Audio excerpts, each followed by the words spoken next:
Dave Hooker Show, represented by Banks and Jones, Tennessee's trial attorneys. Play to win, banksjones.com. The Dave Hooker Show. A presentation of Off the Hook Sports. Objective insight, expertise, top guests. Available on YouTube, Apple, Spotify, and the Off the Hook Sports app. Download now for free. Also available on offthehooksports.com. I compute and obey. Now to Dave Hooker. Ready. It is a Football Friday presented by Banks and Jones, Tennessee's trial attorney, banksandjones.com. Whether it comes to perhaps personal liability or criminal defense, banksandjones.com. A Football Friday. Let's do this, Caleb. I'm excited as we get things rolling. Ollie Lane, our Friday guest, the former Vol, will join us to talk about what? Tennessee, Oklahoma, and why I think that, I don't know about Ollie, I think the Vols have a big-time advantage in the trenches and perhaps a big-time advantage on both sides of the ball in the trenches. And in fact, that may be the most blatantly obvious statement I've ever made on this show. Also, did Bob Stoops disrespect Josh Heupel? How much so? And really, how did he create that mess of a situation in which Lincoln Riley just up and leaves to Southern California? A lot of things he did bad, and we'll talk about what kind of reaction that Josh Heupel can expect from Oklahoma fans. Bank on It brought to you by Commercial Bank. Caleb seems to think this is a must-win to stay in Tennessee sports history. We've got a lot going on. Also, Dan Mullen providing a little bit of insight as to who Florida should hire. And his name rhymes with Maine Iffin, okay? And Arch Manning, do you root for him? That question for you. So let's get rolling here. Please hit the like and subscribe button, as we greatly appreciate that. Caleb Calhoun, how are you, sir? I'm good, Dave. I am ready to rock. It is Friday. Yeah, this is always my favorite time of the week. We start the show and they say all hay's in the barn. And I will tell you all hay's in the barn from a newspaper perspective on Thursday. So they say that in high school too. So back in my younger days, I can remember Fridays were usually pretty hungover because I would work about a half a day, just cover a walkthrough, and I'd have a poker night with my high school coaching buddies at my house. So it's a Hayes in the Barn Friday. There's a ton of content on offthehooksports.com and our YouTube channel. We'd love for you to like and subscribe. And also, a couple of columns that are going up on Off the Hook Sports that we're going to address on the show today. Why some fans aren't too crazy about how Danny White handled the pay raise increase. I'll talk to some of those that reached out to Off the Hook Sports. They've got a voice and they've got a lot of money. So let's go ahead and get to that right now. But first, we're going to talk about a little bit of Bob Stoops and how he made a mess of things. Today's tough question is brought to you by Banks and Jones. Today's tough question. Take a side. Take a stand. The Dave Hooker Show, a presentation of offthehooksports.com.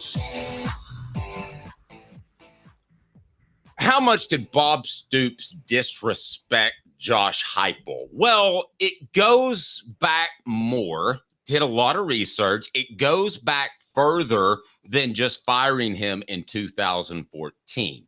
Here is where Bob Stoops erred, and that was going with a co-offensive coordinator and not giving Josh Heupel free rein. Had he not done that, I believe Josh Heupel, from what I've seen, would be a successful head coach at the University of Oklahoma. Co-offensive coordinators never work. Josh Heupel would have just slid right into that role when Bob Stoops retired. Instead, he has to traverse the country in resurrecting his coaching career. I wonder what Oklahoma will do, since he did finish second in the Heisman race, since he did win them a national championship. How do you think the reaction will be for Josh Heupel when Tennessee takes on Oklahoma, Caleb? I think for Josh Heupel, the reaction from from Oklahoma fans will be positive. I don't think that most of them hold any grudge against him. Now, that might change if Heupel tries to run up the score on him, which you and I think he will. And they probably know that, but I don't think they want to. I think they're not going to give him fodder to run up the score right now. So I think as of right now, the reaction to Josh Heupel will be warm from Oklahoma. And look, we'll get to it in a second, but when I say Bob Stoops may have disrespected Josh Heupel, it's not like he tried to disrespect Josh Heupel. I just think that he accidentally let some things slip. Yeah, and so then they go with a Brent Venables, and the jury's still out on Venables, but I don't like the long-term future of him. Last year, he won 10 games, but he was 1-2 against ranked opponents, and this year's schedule is an absolute beast, and I'll go through that. If Josh Heupel's an A, and I think you have to be an A+, to be an A+, you have to win a championship. Is that fair? Fair enough. Totally with you on that. So you with me with Josh Heupel's an A in what we've seen so far? Yes, absolutely. Okay. So what's Brent Venables? I mean, what we've seen so far, he took an 11-2 team and went 6-7, and now he's getting credit for going 10-3. By all accounts, he's a C- and maybe a D at this point. Here's the other thing, and this sounds a lot like I don't think he's as bad as Jeremy Pruitt. I'm not comparing the two, but Tennessee and Oklahoma are not the kind of schools where you test out a coordinator to see if he can be a head coach. That to me tells me it's a bad hire. It could be a surprisingly good hire in a couple of years if Venables proves me wrong. But are you telling me that Tennessee was okay with a Jeremy Pruitt coordinator hire? I mean, everybody's okay at the press conference, but it soon goes downhill. I think Venables is going to have a tough year. I think he'll be on the hot seat next year if that happens. And Caleb, none of that had to happen, but it's good for Tennessee because Tennessee's in much better shape with Josh Heupel as a successful coach, but also as an engaging, exciting coach. Also as a guy that's hand in hand with Danny White. Danny White is taking care of him, and we're going to get to Danny White, and that's why I've never worried about Josh Heupel going to Oklahoma, and we've seen that. But I do want to see the fan reaction. Do they cheer him? Do they boo for him? And we're going to put that as our poll question. Oklahoma fans should boo Josh Heupel, or Oklahoma fans should cheer for Josh Heupel. Now, I'm not suggesting for a second that you go, yay, Nico threw another touchdown. Keep scoring, Josh.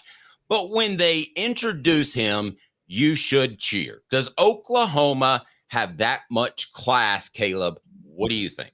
Yes. I think they'll cheer him when he's introduced. I absolutely think they'll cheer him when he's introduced. And so I don't think that'll be an issue. Okay. Now, let me ask you this. What happens if Josh Heupel does what you and I think may happen, and that is potentially run up the score? Oh, well, then they'll get upset, and they may throw a boo at the end, but then many of them may say, okay, we understand it. So, yeah, I think that'll be fine.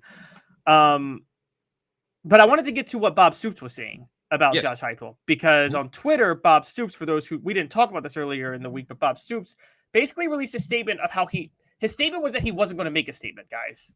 That was his statement. However, in not making a statement, he misspelled Josh Heupel's name. Yes. And Dave's got a great column on this right now.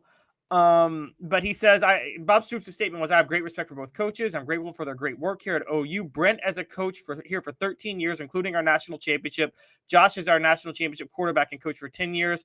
I've often said he's the MVP of all my recruits because he was the catalyst that got us started in 99. By the way, there were two misspellings on this. He misspelled Heupel's name. He said Huepel, and then he said catalyst that go us started in 99. He missed a T for got. Okay. Which leads me to believe then he says, I wish them great success moving forward. But in the end, I'm all Boomer Sooner, which says I'm probably rooting for Oklahoma because I coached there. I get it. But he wishes him great success. Now, we talked last night, and you didn't have much of a problem with the tweet or the statement. I do, because I think it's a huge sign of disrespect.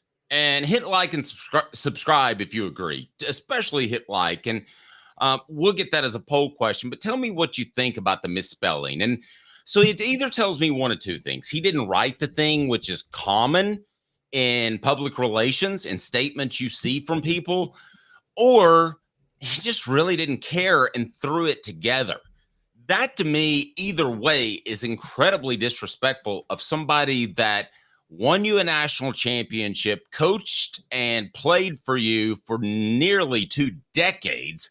I mean, I'm not going to forget how to spell Caleb. It's easier than Heupel, but after we're together 15 years and retire into the sunset, I'm not going to forget how to spell Caleb Calhoun's name. That, to me, somebody else wrote it, or he just threw it together and said, I'm not going to talk. Either way, that is highly disrespectful, in my opinion. Yeah, let's go a step further on this, Dave. Josh Heupel is the only reason that Bob Stoops lasted at Oklahoma so long. He became known as Bob Big Game Choke Artist for the longest time. And the only thing he was resting his laurels on was winning a national championship in 2000 with Josh Heupel at quarterback. Mm-hmm. And sorry? Yes, no, go right ahead. You're right. I mean, there is no Stoops. There's not a Heupel. That's the thing that I found through my research. I mean, there's not that first championship, and there's probably not the later success that he had because of the championship. Do you agree or disagree with that? 1,000% agree. Like 1,000% agree. If he doesn't get that championship in 2000, I can safely say Bob Stoops probably would have been fired at the end of the 2005 season. I'm just going to say it. He would have been. And because that was an underwhelming year, they had been choking in national championships. They had gotten blown out 2 years in a row in 03 and 04 by LSU and then USC. So I'm actually willing to safely say Bob Stoops would have gotten fired after 2005 if Tennessee didn't win a national championship. So he should be showing much more respect to Josh Heupel. To me, this is an admission that I think he's just scared to say anything because he knows he railroaded Josh Heupel. And even though they have been together since John Hoover told us at some Hall of Fame thing, look, I'm going to be honest. I think there's way more bad blood there than we realize. And I think Bob Stoops knows there's bad blood. You know what it reminds me of, Dave? I'll give you a quick example. Lay it on me. It's much, much less. But do you remember when Philip Fulmer started Eric Ainge over Rick Clausen at LSU? Eric Ainge gets hurt. Rick Clausen comes in and leads the comeback. That was the bouquet toss throw, yes. Philip Fulmer was touting, it was the most awkward interview I ever saw. It was Fulmer and Clausen with Holly Rowe at the end of that game. Fulmer was touting Rick Clausen, like, great story, he's tough. Rick Clausen wouldn't even acknowledge Philip Fulmer. He was so upset with Philip Fulmer for not naming him the starter when he felt that he was clearly the better quarterback of the two. And every player on that team thought he was the better fit. That was the issue that split that team altogether, is every player on that team thought that they just needed a game manager, a Trent Dilfer, to deal the ball out. Now, we could discuss whether or not you need the big arm of Ainge, and we would both agree that he's far more talented than Rick Clausen, and the future was Ainge. So I understood the move at the time, but regardless, when you forced Ainge down that team's throat, they revolted, split, whatever you want to call it. Now, how do you tie that back into this situation? The reason I tie it back in is it's the quarterback-coach relationship. Bob Stoops would typically say classy things about Heupel, but at that Hall of Fame event, I'm pretty sure Heupel barely wants to acknowledge Bob Stoops. And I tie it to Fulmer and Clausen because if you remember that interview, Fulmer was then starting to say, we love Rick Clausen, yada, yada, yada. And Rick Clausen never wanted to acknowledge Philip Fulmer, ever, after that. And I think Rick Clausen's refusal to acknowledge Philip Fulmer out of his resentment that he felt he should have been the starter the whole time also tore the team apart. I see that with Josh Heupel and Bob Stoops in a much larger scale where I think Josh Heupel, he really resents Bob Stoops and he doesn't want to show it. And I think Bob Stoops knows that. So Bob Stoops should have taken the Philip Fulmer approach and saying, this quarterback may hate me. I'm a big boy. I can take it. I'll still tout him and praise him and everything. But instead, he releases this statement, basically saying, I'm hands off. I don't want to be asked about it. I don't want anything to say. Well, you're really scared then to acknowledge your failures because it's well documented now that you railroaded Josh Heupel for your own personal, to save your own self, as you wrote in your book. I mean, as you wrote in your column. Oh God, I'm not writing another book. New poll question brought to you by Banks and Jones, dealing with Josh Heupel and Bob Stoops, spelled Stuups. Well, it's because they're Tennessee's trial attorney. You can play to win with Banks and Jones because they'll go to trial. You've heard of other lawyers. They say they'll go to trial and fight for you. They won't. They just want to settle. That's the easiest way out. Well, that's not Banks and Jones, led by T. Scott Jones. They won't settle. They'll go to trial for you. Tennessee's trial attorney. They play to win. Truly, Tennessee's trial attorney when it comes to criminal defense or personal injury. Why settle? It's Banks and Jones. T. Scott Jones. BanksandJones.com. All right, so the poll question is up now. Did Josh Heupel, Huepel, get dissed by Bob Stoops, Stuups? Heck yeah. 78%. Nah, I just can't spell. 22%. Well, there are two misspellings in it. I think it's a little bit of both. I think Bob Stoops probably struggles with letters. Okay? I mean, there are 26 of them. At least I know that. Not sure if he does. But there are 26 of them, and that's a lot of letters to keep track of, right? Oh my gosh, this is just too funny. Okay, no, that's 26 letters. I mean, if there were just 16 or 18 letters, then it's manageable. But 26 letters all the way from A to Z, you're expecting a football coach to know all of those letters, and you're expecting him to be able to spell when he's seen his title on the door in the football office for 15 years, and he's seen the back of the jersey. I mean, and he didn't take it down all week. You could have taken it down or just say, I'm sorry. And he's tweeted other stuff. Listen, here's the bottom line. Bob Stoops never believed in Josh Heupel. Didn't believe in him as a quarterback. They wanted to go out and get Akili Smith. Didn't believe in him as a coach because he made him co-coordinator with Jay Norvell, who's now at Colorado State and is okay. But he got a head coaching job. He didn't believe in him when he thought, I'll just go get Lincoln Riley. When if he was any sort of coach with any sort of loyalty, and I don't expect loyalty out of coaching, but if you know ball, you had to know you had as good of a coach right there that had given his all for your university as opposed to a guy named Lincoln Riley at East Carolina. Now, to me, I feel this way about Philip Fulmer, with all due respect to Philip. He doesn't need to have any input into the program. Oklahoma fans, if you're out there, I'm curious. Post in the board. Do you want Bob Stoops to have anything to do with your program? Because despite his success, he really bumbled his way through the final years.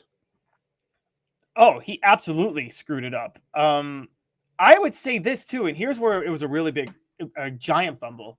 Even if you believed in Josh Heupel, the one thing, you know what the original sin was, Dave? It wasn't actually firing Josh Heupel. It was hiring him. And I don't mean that as if he's not a great coach, because he's an amazing coach, and I think Tennessee should be glad to have him. You never hire beloved players at your school. Do you know what type? Do you know that you're just asking for a long-term disaster of a relationship? Because things can end so sour. Very seldom. You talk about following a legend. I talk about this because very seldom does this work out.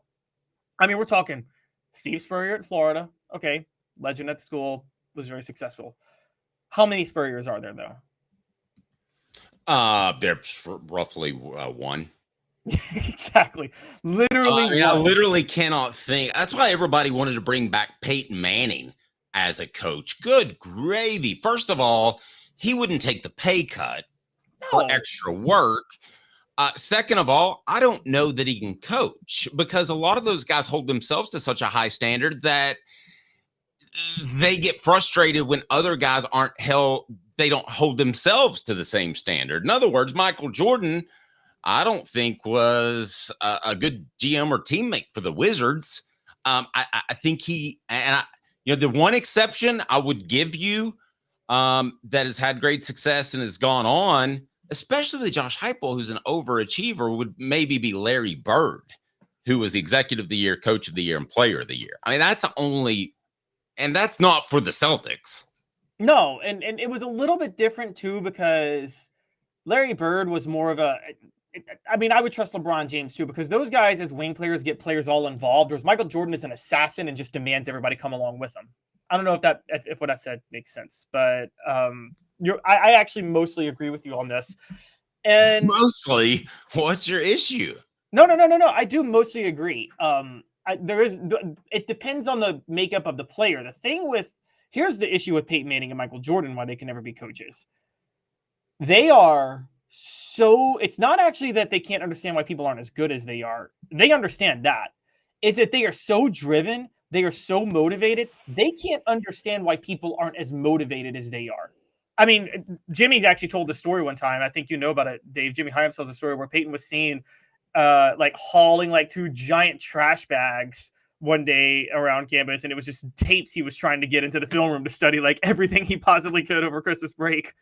And, Peyton Manning, I would never forget when he first signed with Denver, he at one point said, I really hate that we can't do 3-a-days anymore. I really wish we could do that because I really got to get like in rhythm with these guys. And everybody was like, are you kidding me? We don't want to do 3-a-days.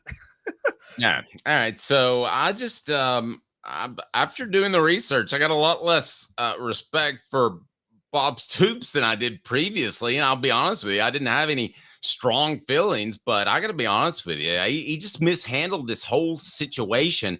And it feels like him hanging around the program when and if they do have to replace Brent Venables is just going to hurt them. And I go back to the way Lincoln Riley left. If Josh Heupel had been in that position, he wouldn't have bolted for Southern California. Do you know who they were reportedly looking for? Well, you do, because it's in my column.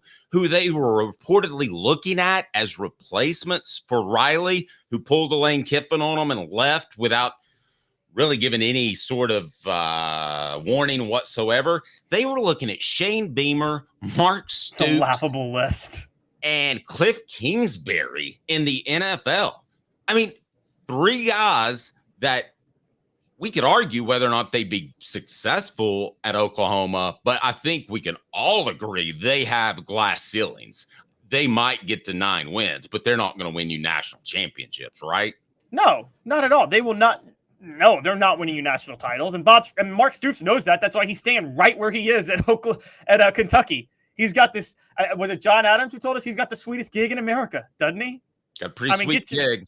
A couple million a year, get your 6. Coaching at Kentucky for football and being a role player in the NBA are the 2 greatest gigs in the world. You have no pressure and you can collect a check, a big one. Not a bad deal. Not a bad deal whatsoever. We're not just looking to collect a check on Hooker's Corner, because you can be a free member if you would like, and you'll be eligible for Rick Terry's Great 8 Garmin Challenge. All you do is click on the QR code there.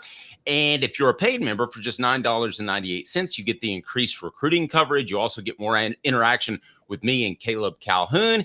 And even more than that, how about this? You get the opportunity to win monthly prizes, which include this month the Pick 6 glossy photos autographed by Tennessee's 6 defensive backs. And that's brought to you by Sports Treasures. Over 5 million Sports Treasures over 35 years in North Knoxville. We absolutely love them. And Rick Terry's Great 8 Garmin Challenge is brought to you by our friends at Rick Terry. That Garmin's worth over $1,000. Now, you can be a free member on Hooker's Corner and you can win that prize. It's just that simple by being a free member and subscribe to the channel. And we'll give that Garmin away when we hit 8,000 subscribers. And that's closer than you think, as we're blasted by 6,000. So go ahead and hit like and subscribe, because now we're going to change gears just a bit. It's time to bank on it. Wow, Caleb Calhoun is not afraid to go out on a limb, and I think he's doing so right now. It is Bank on It, brought to you by Commercial Bank. What's your bank on it this morning, Caleb? Tennessee at Oklahoma is a must-win for Tennessee, and the Vols will not make the college football playoff if they don't beat Oklahoma. Okay. All right. Let's reset that as a poll question. Is the Oklahoma game a must-win? I have to be honest with you. I think Caleb's a little crazy. It's brought to you by Commercial Bank. Commercial Bank, member FDIC. Life made better. Commercial Bank creates positive experiences for every customer every day with better solutions, better technology. Commercial Bank, personal and business. Commercial Bank, life made better. Caleb, this is not a must-win because I believe Tennessee can beat Alabama. I also believe that there's a possibility that Tennessee could get in the playoffs, although not likely, with a 9-3 record. But this is a must-win to you. Why? Well, Tennessee, there's two reasons it's a must-win. One, Oklahoma's not that good. And I'm going to be honest with you guys. It's a really bad look for Tennessee if you run up the score on teams like Kent State and then you go and lose to a average team in Oklahoma on the road. It's a horrible look. And because then you look like you beat up on low competition, but you look like the guy. You look like a dude that hits a woman at that point. The saying of hitting a woman is people who hit a woman would never hit a man who hits a woman is a coward because you never see him hit another man. And not to get morbid, but that's if you run up the score on Kent State and lose to Oklahoma, that's what you look like. So there's that. So that will turn a lot of people off. Then there's not that many chances at quality wins. So if you lose to Oklahoma, Dave, I honestly think there's an argument that you have to beat Alabama and Georgia to get to the playoff. I mean, you can't get in with just one quality win. Okay, well, let's take a look at go ahead and put it on the poll question. And that is the Oklahoma game a must win? I think you're going a little bit overboard here. I want to take a look at the strength of schedule. It doesn't look fantastic, but a lot of, like I was looking at Oklahoma's, a lot of those schedules don't look fantastic as Tennessee isn't the only team that plays a bunch of patsies. So Tennessee's strength of schedule, I think, will speak otherwise to what you're saying. Bank on It, brought to you by Commercial Bank. 30 seconds. Commercial Bank is your neighborhood bank. What makes us different from other banks? We understand that every customer has unique opportunities, challenges, and financial concerns. We don't expect you to fit into the same box as the next person or business. Whether it's purchasing a home, saving for your child's future, or planning for your next vacation, we're with you every step of the way to navigate life's big decisions. Commercial Bank. Life made better. All right. So my argument is that anyone that is in the SEC and goes 10-2 deserves to be in the playoffs. Now, we might have to split some hairs at some point down the line, but if you take a look at the strength of schedule for Tennessee, want to do that right now. Now, first of all, I do want to point out that Oklahoma has the second most difficult schedule in the nation. So I do wonder if they'll get up to play Tennessee knowing what's ahead of them. So, Caleb, what is Tennessee's strength of schedule for this upcoming season? It's not grand. It is not grand whatsoever. Do you have that pulled up yet? I apologize. I'm restarting the poll question. Right now, there was a bit of technical difficulties on my end. You bounced out. Why did you leave us? Because I hate you, Dave. No. It's over. It's over. I just think I'd argue if you're in the SEC and you're 10-2, you're in. Would you disagree with that? Yeah, I would disagree with that. There were 10-2 teams last year that if we had the college football playoff that would not have made it. Just being 10-2 in the SEC alone won't get you in because there won't. I mean, again, there's only so many. There are 7 wild card spots. So at most, there are 8 spots for the SEC to get in. Now, you and I both know they won't put 8 SEC teams in. I've said from the start they would put 5 SEC teams in. I think it's very possible 6 go 10-2, though. So it's hard for me to say 10-2 is an automatic get in for the SEC, particularly when, as of right now, that this could change, but there seems to be a clear tier in the SEC, doesn't there, Dave? So you could see a lot more teams to go 10-2 because there's such a gap between the top and the bottom right now this year.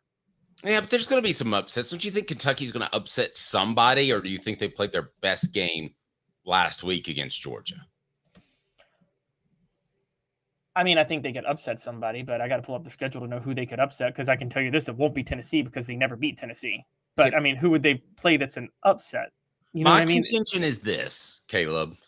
If you have a top 30, 40 schedule that you really shouldn't have schedule held against you. So Tennessee's 40, I would say even to the top 50. That'd be the top third. You don't know how good these opponents are going to be when you schedule them. I doubt they knew Kent State was going to be that bad. NC State, I don't think is going to prove to be very good this year. They didn't know that when they scheduled that game. So Caleb, with Tennessee with a strength of schedule at number 40, you're in the SEC. They're going, if they go 10-2, here's why I think they're in. And I think they can beat Alabama. So I'm going to disagree with you on the notion that this is a must win, because I think 10-2 with a schedule strength of 40 on face value, you're in. Now, if 8 teams go 10-2, which I don't think statistically could happen, then you're splitting hairs. But I would argue that at 10-2 with a schedule strength of 40, you're in. Okay, but are we sure it'll be a schedule strength of 40? And what's the That was preseason, so that's fair.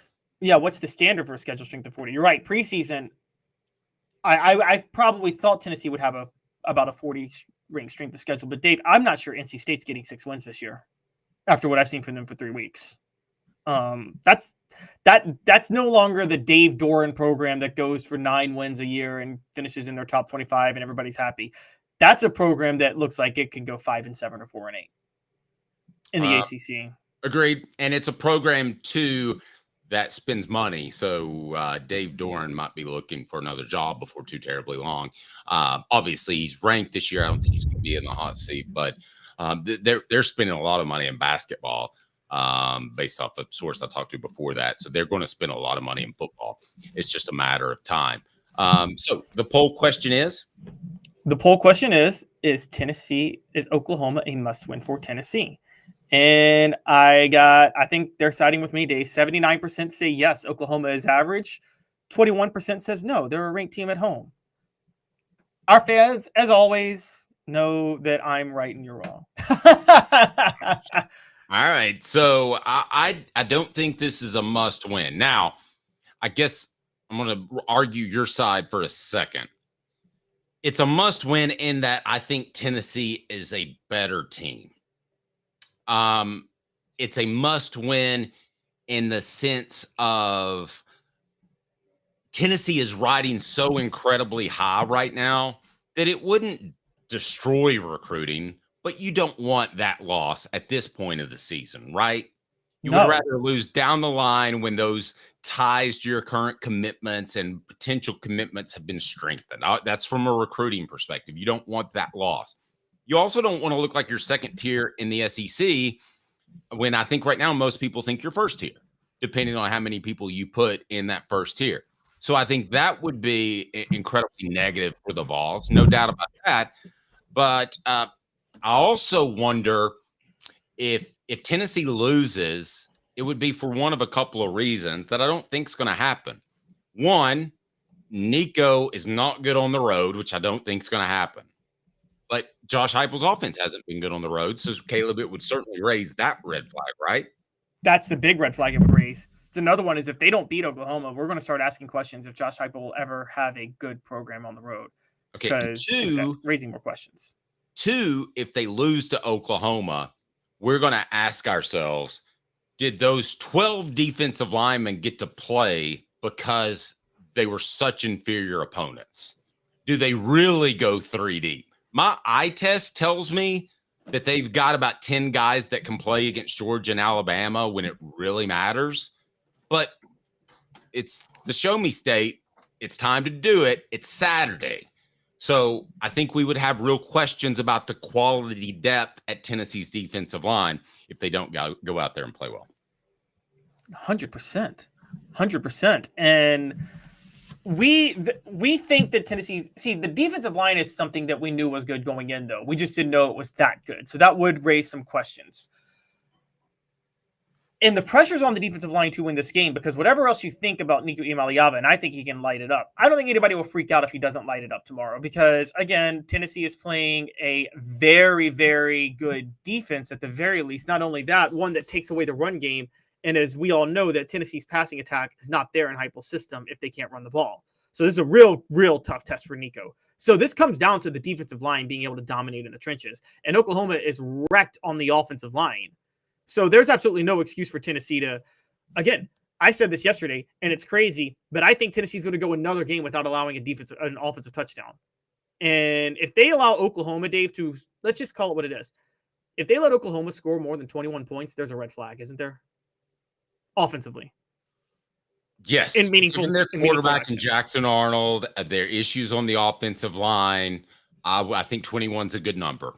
I really do. I think 21 and a half, I would put it, that if Tennessee were to win this game 45-28, I would have concerns about Tennessee's offense or Tennessee's defense, because I think Oklahoma's offense is so incredibly average. So, yeah, you not only want to win, but you want to win and look really good defensively. The poll question stands at what, Caleb? Poll question stands at, is Oklahoma a must win for Tennessee? 52 votes. Now 54, but 76% say yes. Average 24% say no. They're a ranked team at home.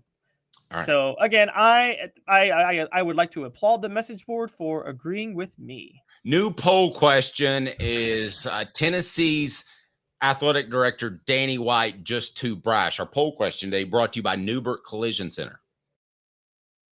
5th year, the second and third generations continue Joe Neubert's commitment. His vision of what this business needed to be, we still try to live up to that. If we wouldn't put our family in it, we're not going to put their family in it. If you're going to say that you're doing the best work in Knoxville, now saying it's one thing, producing it and providing it's another. The largest family-owned collision center in Knoxville is Joe Neubert Collision Center. Hi, I'm Rick Terry, and we at Rick Terry Jewelry Designs pride ourselves in the highest quality craftsmanship from a family-owned business here in Knoxville for over 35 years. At Rick Terry Jewelry Designs, we also take pride in being an affordable option for all your game day accessories, especially those fire opals. At Rick Terry Jewelry Designs, we want to be your jeweler every day and especially on game day. Go Vols! Hi, Mike Davis here with City Heating and Air, reminding you to always dare to compare. Our team provides quality local heating and air service, installation, and maintenance across East Tennessee. We use only the best equipment like American Standard heating and air conditioning for your residential, new construction, or commercial needs. Honesty, dependability, and customer satisfaction have been the cornerstones of our business since 1961. City Heat and Air. Dare to compare. When the lights turn on and the game begins, you need a team you can rely on. Ray Varner Ford in Clinton's strong lineup of vehicles is crafted with the same dedication and hard work that drives our community. Experience quality and value in this pre-owned 2018 Ford Mustang Convertible, 24,550, 2023 Ford Bronco Sport Big Bend, 29,789, 2022 Ford Escape SEL all-wheel drive, 26,975. Local you trust, pre-owned vehicles you can afford. Ray Varner Ford, built for the game. With our brand new location on Emory Road, Eye Care Optical is bringing East Tennessee's best eye care to your neighborhood. Doctors Johnston and Combs offer unmatched expertise and care without a trip to Knoxville. Eye Care Optical, now in Powell. The Dave Hooker Show, represented by Banks & Jones, Tennessee's trial attorneys.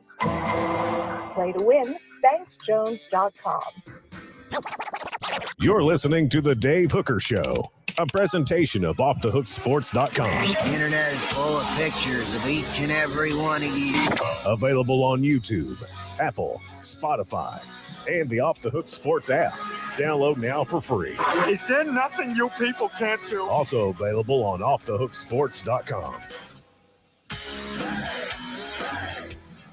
All right. Pet peeve of mine, which I know that Caleb can't refrain from because he's working. So I'm totally cool with it.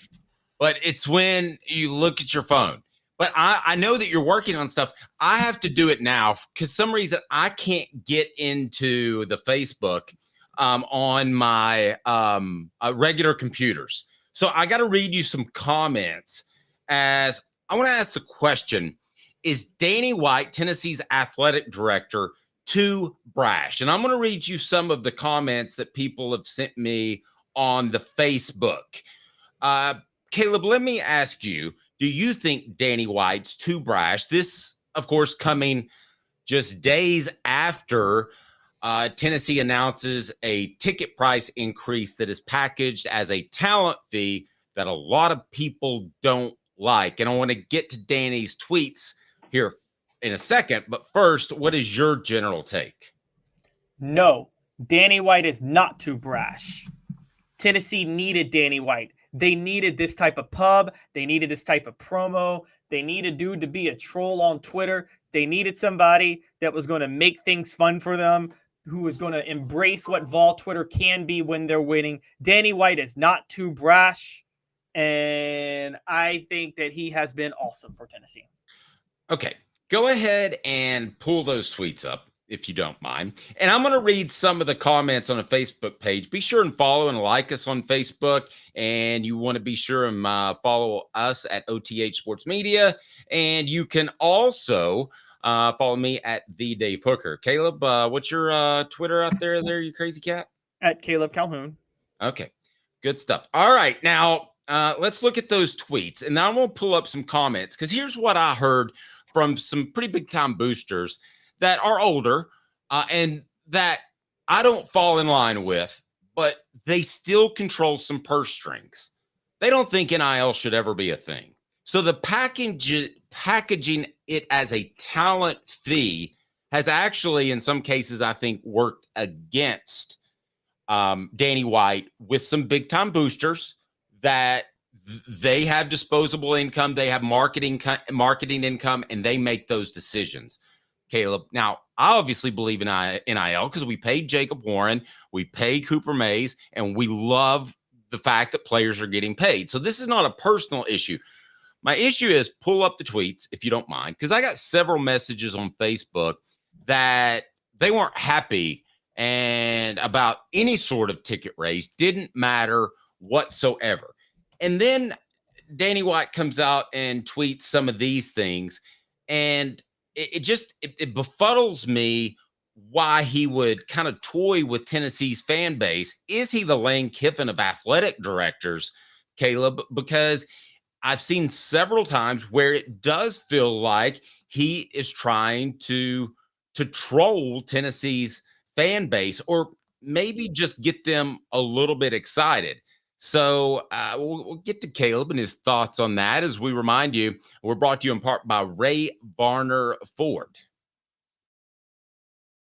Convertible, 24,550. 2023 Ford Bronco Sport Big Bend, 29,789. 2022 Ford Escape SEL all-wheel drive, 26,975. Ray Varner Ford, built for the game. Okay, so this post on my Facebook page, and we'll get Caleb back in here. But I want to get to your comments. This post on my Facebook page, Danny White continues to ask for more money, more money, more money, is the general tone of it. And I don't believe that Tennessee's going to add a third deck. But he teased that on Twitter. If you haven't seen that, when we get Caleb back, we'll get that up there. But Danny White has teased a third deck, which seems incredibly absurd to me. So my question to you on the message board, and that is, do you like the fact that Danny White is brash? Or are you more along the lines of Danny White needs to just continue to do his job, raise funds behind the scene? Is it too brash to have the Neyland Entertainment Complex? or as I like to call it, the neck. Maybe it is. Maybe to some people that's too much. And we got Caleb back now. Sorry, guys, trying to pull up the tweet and cut yourself off. Adam says off. the timing of the ticket prices look like a desperate move to me, like we aren't going to do well enough to ask after the season. I thought that too. I don't think that's the case because I'm really high on this team, but I thought that too. It was a letter sent to. Now, I will say this in his defense. It was a letter sent to a lot of season ticket holders who are planning their marketing expenses for next year, and you do that in fourth quarter. So I kind of get that. But let's pull up the tweet and tell me if this is playful or if this is just kind of teasing Tennessee's fan base. So the tweet basically says, zooming in a little bit, it says Danny White will pay a 25% increase on season ticket prices. If you had a third deck, 120K plus would be a dream come true. And Danny White responds, quote, on it. Which, again, maybe a little rubbing the wrong way. I kind of got from the start that he was referring to, I don't know what you felt, Dave, but I got from the start that he was referring to the stadium third deck, but many people got the vibe that he was talking about raising ticket prices. And you can give me your thoughts on that. Well, okay. Poll question. Would you like to see a third deck on Neyland Stadium? Can we all agree that that's absurd? Or is that really, I'm being dead serious, because if you'd have told me about they're going to have the battery essentially that they have around the Braves Stadium next to Neyland Stadium, if you'd have told me that a year ago, I would have said that sounds kind of absurd. But I think it's going to work out. You and I differ a little bit on the layout, but I think it will be a win as long as Josh Heupel is around. I think Josh Heupel is going to be around a long time because Danny White pays his people well. Well, let's share. This is what Danny White said before I get the poll question up in response to people talking about the ticket prices. Do we have this tweet up? Yes, we do. Danny White was asked, although, Danny, I think we can reach this goal without a 25% increase. You could fill out 150,000 if you could build it. It's time we take back the capacity record. Danny White said, quote, should have been more specific. My apologies. I was responding to the idea of increasing capacity, not the 25% increase. We are exploring all options to add capacity to Neyland Stadium for the most passionate fan base in the country.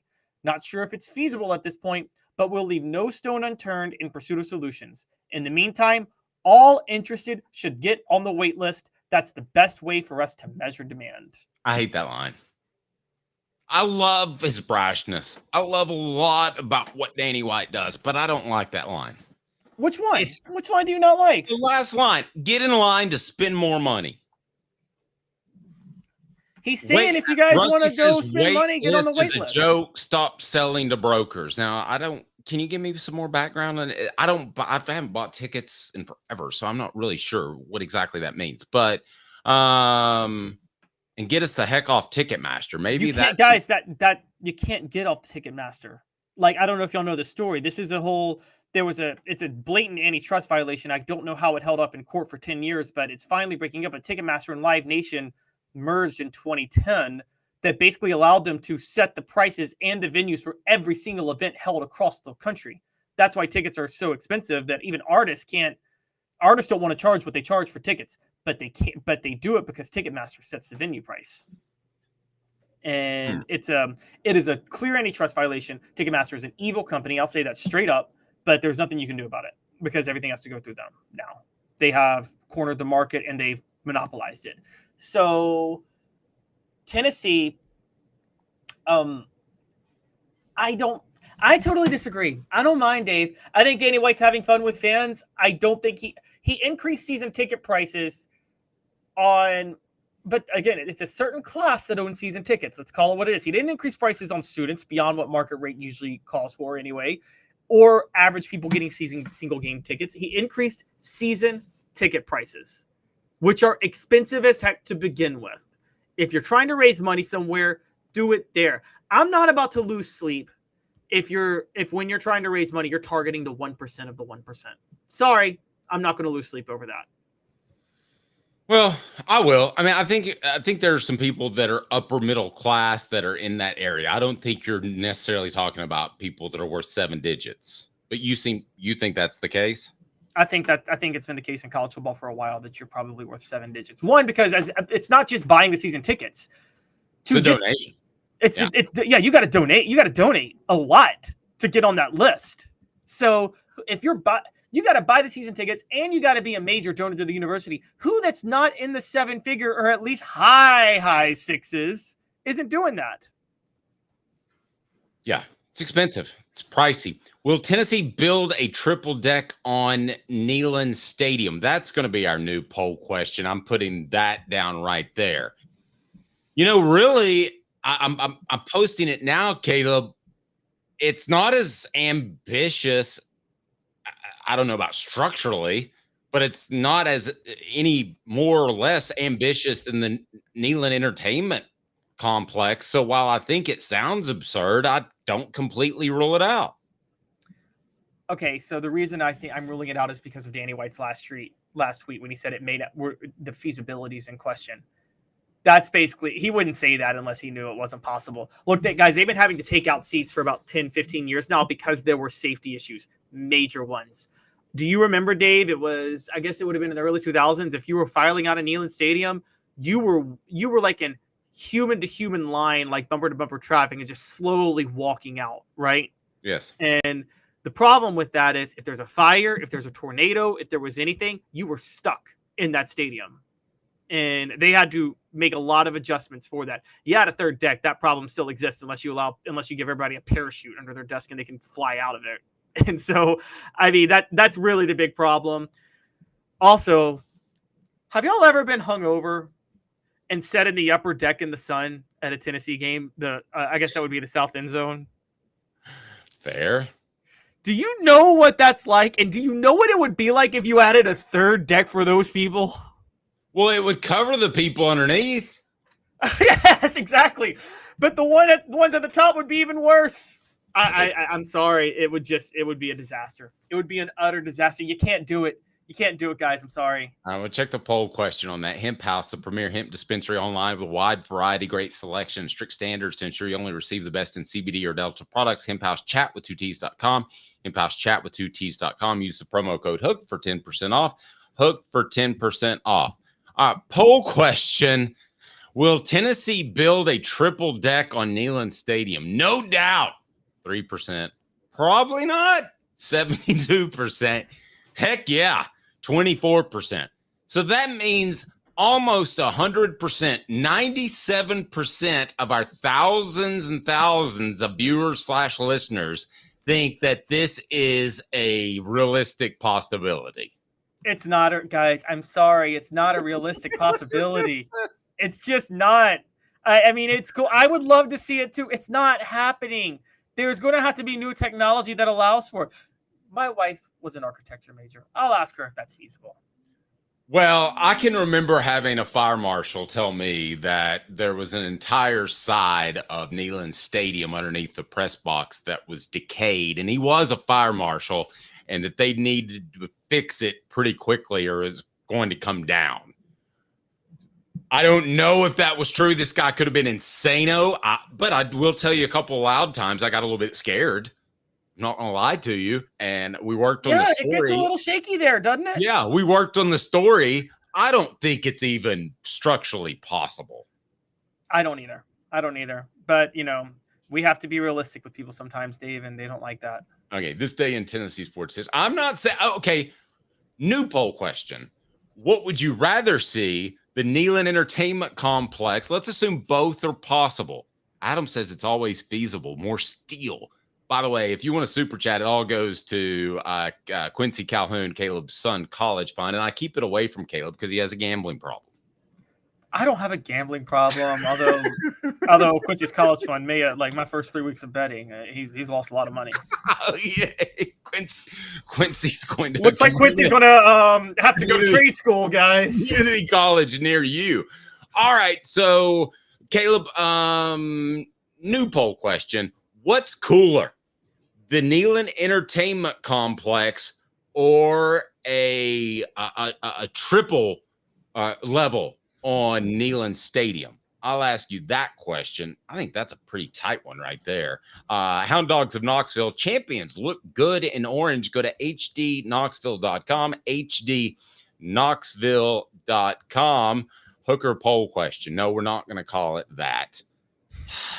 Hooker poll. Hooker on the pole. Hooker on the pole. Okay, we got this day in Tennessee sports history ready to rock. Oh, yeah, I'm ready to go. Setting up the poll question. But as I do it, today is the 21-year anniversary of the last time Tennessee beat Florida in the Swamp, when Casey Clausen threw a Hail Mary that was tipped and landed right in James Banks' hands to give Tennessee a 7-3 lead going into halftime. Florida, largely thanks to Ron Zook's total mismanagement of the clock at the end of the first half. Man, I wish I was doing my Football IQ segment back then. You know what the football fans said that were at that stadium, and what I said that was at that stadium, and they have an open press box at Florida, unlike Neyland, which is closed? What? That's hot. Really, really hot.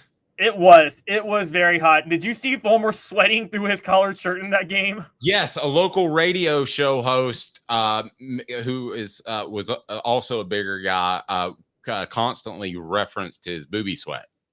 That wasn't me. God. That was somebody else, but it was out there. Ollie Lane, former Vol, set to join us here in just about 2 minutes. This day in Tennessee sports history brought to you by Peak IV Hydration, South Knoxville and Sevierville. A wide range of IV treatments designed to help you feel better. They've also got the patches so you can go online. The link is down below, peakivhydration.com. If we can drop that in the chat, peakivhydration.com. Over 100 5-star reviews. I've used them for energy. I've used them for hydration. They work, and they provide you with the minerals that you need to feel rejuvenated, elevate your health. That's Peak IV Hydration. Click below. Ollie Lane set to join us. And man, he's just absolutely golden. I defy anyone to have a better lineup than we have. That starts with Jacob Warren on Mondays, goes to John Adams on Tuesdays, goes to Jimmy Himes on Wednesdays, a soon-to-be not sick Will West on Thursday, and then Ollie Lane joins us each and every Friday. If you haven't hit the subscribe button, if you haven't hit the notifications button, I don't know what's going on, because we're throwing high heat every weekday at 10 a.m. Ollie Lane up next, Off the Hook Sports. Commercial Bank is your neighborhood bank. What makes us different from other banks? We understand that every customer has unique opportunities, challenges, and financial concerns. We don't expect you to fit into the same box as the next person or business. Whether it's purchasing a home, saving for your child's future, or planning for your next vacation, we're with you every step of the way to navigate life's big decisions. Commercial Bank. Life made better. Sports Treasures in North Knoxville is one of the South's largest sports cards and memorabilia dealers, featuring over 10 million sports cards from vintage to modern. Sports Treasures carries a full line of hobby boxes, singles, autographed memorabilia, Tennessee Vol collectibles, fan cave decorations, and so much more. See a museum full of collectibles at Sports Treasures, 4819 North Broadway in Fountain City, and Sports Treasures on Facebook. Sports Treasures, where the real sports fan goes to shop.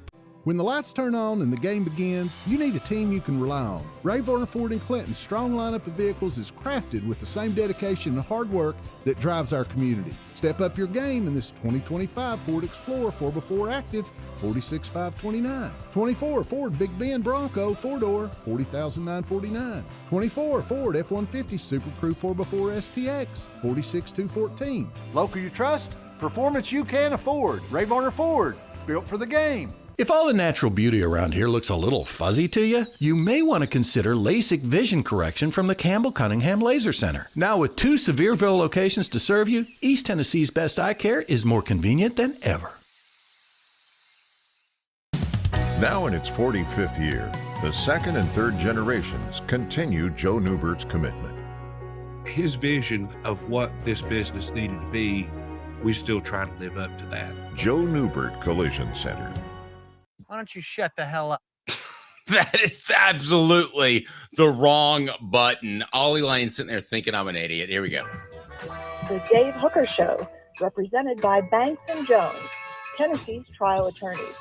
Play to win, banksjones.com. He tries very hard. The Dave Hooker Show. All I know is when we win a game, it's a team win. When we lose a game, it's a team loss. A presentation of Off the Hook Sports. Sideline! Touchdown! Unbelievable! YouTube, Apple. And it is Ollie Lane, who's nice enough to join us. Ollie, how are you, sir? Good. How are you guys doing today? I'm well. Look at those shoulders, Caleb. That gives me shoulder envy. Yeah, man, I'm gonna have to go do some trap work. It's shrug time for Dave Hooker. Ollie, I hope you're doing well. Excited about the game. I see you're sporting the orange. What do you think of this? Give us a big 20,000 foot view of the game. This is the one that I've been kind of looking forward to the whole season, getting into it. It's our first big real test, and it's the first SEC game. I mean, that's when the real season really kind of gets kicked off. Looking at this one from afar, there's a lot of different storylines that are going into this. Obviously, Heupel's connections to Oklahoma, what this team's mission is going to be for this year, how far are they going to go and accomplish. You're going to learn a lot of things from this game.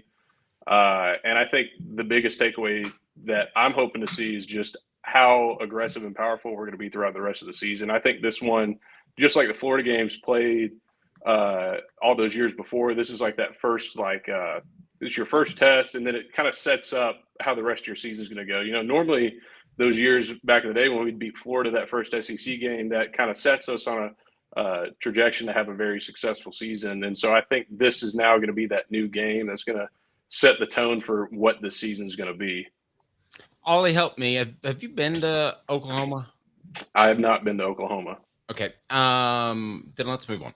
All right. I think Tennessee has an advantage on both sides of the line of scrimmage. We'll break them each down, but would you agree or disagree based off what you've seen from these two teams? Yeah, I mean, both of them are definitely have somewhat of the most even talent that Tennessee's seen going into this season. Definitely both sides of I know their D-line and their front seven is very powerful. They're super good at stopping the run. And that's kind of what they hang their hat on. And I mean, for us, obviously, we build a lot of our strength off of what this defense has been able to do. And going against their offensive line, I think they're going to have a lot of success. I think there's 3 offensive linemen for Oklahoma that were listed as probable. So I'm assuming that they're going to be back into the game this week. And they've had a lot of moving issues. It hurts them a lot for all the injuries and stuff they've gone through early in the season for Oklahoma. But seeing some of those guys list back does raise a little bit of concern of them getting back to full strength. So how much of full strength are they going to be at going into this game?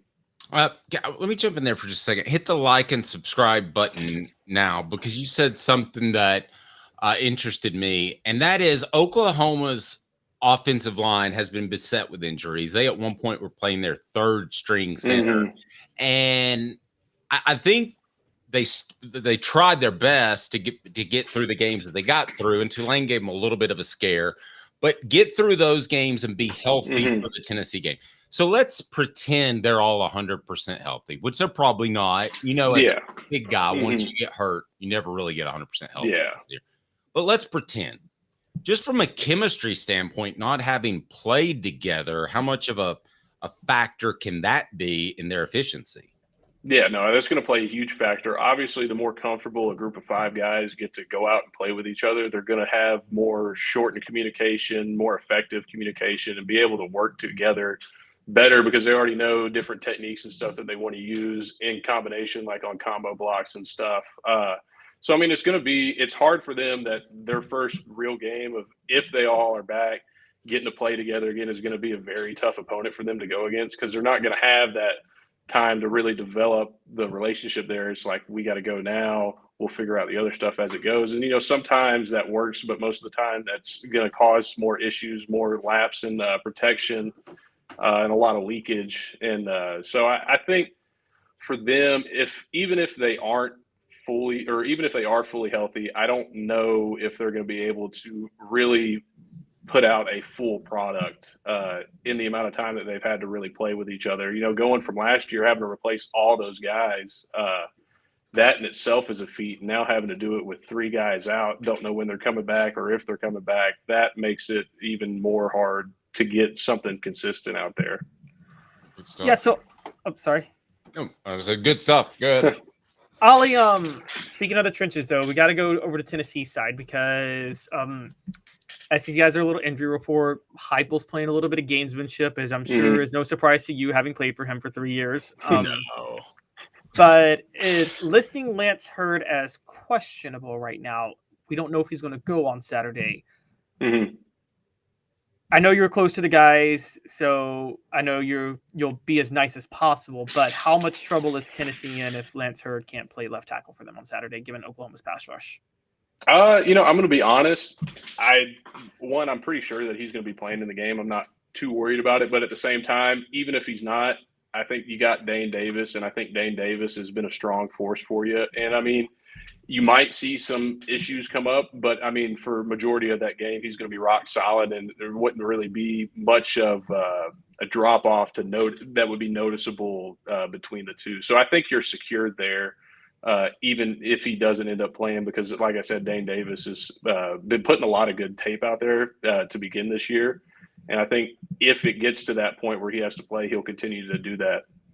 It's funny you bring that up. I'm going to do a most improved ball as when you go from 1 year to the next, you're going to get better if you put in the work. And a lot of these guys have.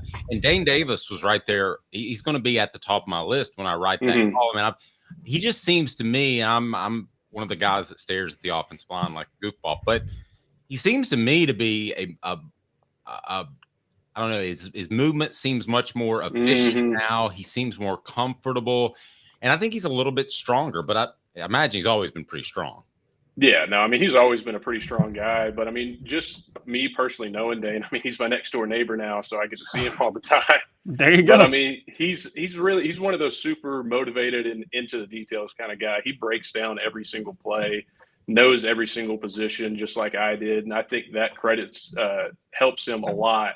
Because, him having to play center last year, that forced him to know what everybody else is doing.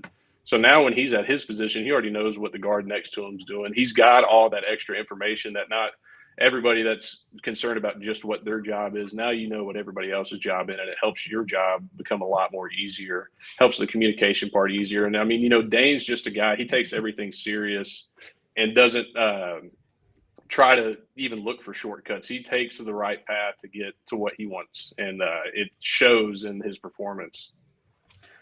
We're looking at Ollie, one of the best rush offenses in college football in Tennessee, maybe the best, going up against one of the best rush defenses. Whatever flaws Oklahoma has, they allow only 2 yards a carry. They're top 10 in yards allowed per game. I mean, they're really, really, really good. Who has the edge in that matchup? Do you think Oklahoma, because truth be told, neither has been seriously tested, although Oklahoma played Houston and Tulane, who aren't bad, and Tennessee played NC State. Who would you say has been more tested between the two? I guess it's hard to say. I'd have to say Oklahoma just because they've been in closer games, but I don't know if those opponents were really up to the task or not. Maybe they just had a bad game that game. But, I mean, if you're looking at it from an outside-in perspective, you obviously got to see that, Tennessee's got the advantage because they've just been steamrolling everybody. And Oklahoma's been struggling in some of these earlier games that they probably shouldn't have. So, I mean, it makes me want to put that advantage towards Tennessee. But I think, to also look into it, we've got so many good running backs right now that we still don't even really know who is the true number 2 running back for us. And so, I mean, that's a positive, really, because, I mean, you can throw a bunch of different guys out there, and, I mean, they all have a different running style, so it's a different style that you have to defend. Plus, I think an advantage falls on us of having such a veteran, experienced offensive line that they're going to be able to having a guy, again, like Cooper Mays out there. He's so smart. He's going to make sure that everybody's on the right spot. And that way they're not breaking us down or finding open spots for a linebacker to fill or something like that. They're going to be able to scheme it up to the correct way to where this running game is still effective, because we can't afford to let them stop the running game. Obviously, it's not going to be probably as explosive as it's been in the first 3 games, but I think it's still going to be there and be a big part of why we win this football game. Cooper, what do you think about Ollie Lane's comments? Cooper Mays here. Hit like and subscribe. Thank you. I appreciate that. Ollie Lane. let me ask you this. Went out as far as Tennessee's defensive line. I want to get to that, but first, do you think many of the players know what happened with Josh Heupel? Because I was talking to Cooper on the ballroom, brought to you by City Heating and Air Conditioning, and he didn't even know. Well, at least he said he didn't know that Josh Heupel had been fired by Oklahoma. He said that was a little before my time, which made me feel old. But I'm curious. Everybody must know about it now if they didn't know about it Sunday. So is there any sense of, hey, you mistreated one of our buddies? We're really going to go out there and is that any motivational factor at all, or is that silly? I think it is to a point because, obviously this team loves Coach Heupel and they want to fight for Coach Heupel and defend him. And I think that plays into it. I think most of what plays into the motivation for them, though, is just this is a big opportunity for them to prove who they really are on this stage. For Tennessee, it's been so many years that we've been trying to prove that we're here, prove that we've made it, and trying to get to that point. And I think now that motivation is drawn straight from that. It's like, hey, we're the University of Tennessee. We're back to what we used to be. We're the strong powerhouse now. And I think that obviously you've got the motivation because, again, they love Coach Heup and they want to play hard for Coach Heup. And I think he'll share some of that information with them about how much this one means to him, but not too much that it would override the main objective that this is the next biggest game on our schedule because it's the next game and we have to go out and compete like we do every Saturday. Interesting. Caleb? Yeah, Ollie, I want to play off that a little bit, because that's kind of a revealing. You think Heupel would actually share you know him better than we do, that he would share with the team that this game is important to him personally? He'd share it in more non-discrete little drops here and there. Nothing like he's not pulling the whole team together, having a team meeting about it or anything, but he'll say little things to this guy or this guy throughout the week or even in the game or something like that. He'll say some little things, but it's never like he's straight up just announcing it to everybody. It's more just those like little hints and drops that you're like, oh yeah, this guy's really fired up for this one. We're actually able to tap his phone, and here's what he said to Bob Stoops. You suck. Yeah. He's got to be mad. He almost won a Heisman Trophy at the school, won a national championship, a beloved son, and he gets cast aside. And I did all the research for a column I wrote, Ollie, and man, he had it all laid out for him, and he got treated unfairly, and he got railroaded. It wasn't, I don't know. It makes me mad for him. Yeah, no, when I heard the whole story going into this week, I was like, man, I can't believe something like that would happen. And if I was him, I would also, I'd be very a disgruntled former employee for sure. No doubt. Jump in there, Caleb. What do you got? And we'll reset the poll question. Ollie, nice enough to join us. Portions of the program brought to you by our good friends at Quality Tire Pros. The Eberle family has been serving Chattanooga's community since 1957. All major brands of tires, full service automotive, brakes, alignments, oil changes, and more. All work covered by nationwide warranty. In fact, they have one of my cars now, and I have to take them another car that they're going to work on. Downtown Chattanooga. Stop in and tell Bo that Off the Hook Sports said hello. Caleb? All right, so Ollie, building off that, Amari Thomas, your former teammate, said this week, he basically was asked, how important is it to win it for Heupel? And he said, we're not trying to win it for Heupel. We're trying to win it for Tennessee because that's the culture that Heupel instilled. Mm-hmm. It's a very mature statement. Is that honest, or is there a little bit of, we got to go win it for Heupel? I'd say it's a very accurate statement. I think at the end of the day, like I was saying before, it's like, yeah, there's a little bit of that motivation coming from we want to do it for our coach, but the overarching motivation is coming from we want to do it for the university, for the fans, for the community, for the city of Knoxville. Like this is why we go out and play every Saturday, is to bring glory back to Tennessee. And I think that's what he's meaning by that. It's like, look, obviously we want to play hard for our coach because we love our coach, but at the end of the day, we all wear a T on our chest, and that's who we represent. And while we all make these individual plays and talents and stuff like that, it all comes back to that. We're all under this big power T. And so how great can we make the power T look? Yeah. And I tell you what, I trust the eye test sometimes too often. And I believe in my heart that Tennessee really does go deep in the defensive line, that they really have 8 to 10 really talented players. However, they really haven't faced anybody, and they faced an unusual lineup in the 3-3 look against North Carolina State. So I kind of take that with a grain of salt a little bit. So do we come away? How certain do you feel? Because your eye test is better than my eye test. Yeah. How certain do you feel that Tennessee has 8 to 10 quality defensive linemen? No, I mean, I'm 100% guarantee that that's true. I've gone against all 8 of them in my career, and I know all of them are really talented defensive linemen. They all bring a different skill set too, and I think that's what makes them very valuable. They all do different pass rush moves, have different things that's their strengths, and it gives an offensive lineman not that opportunity to get comfortable and know what to expect, because any of these guys could come in here and throw something different at them, and now you don't know how to defend it.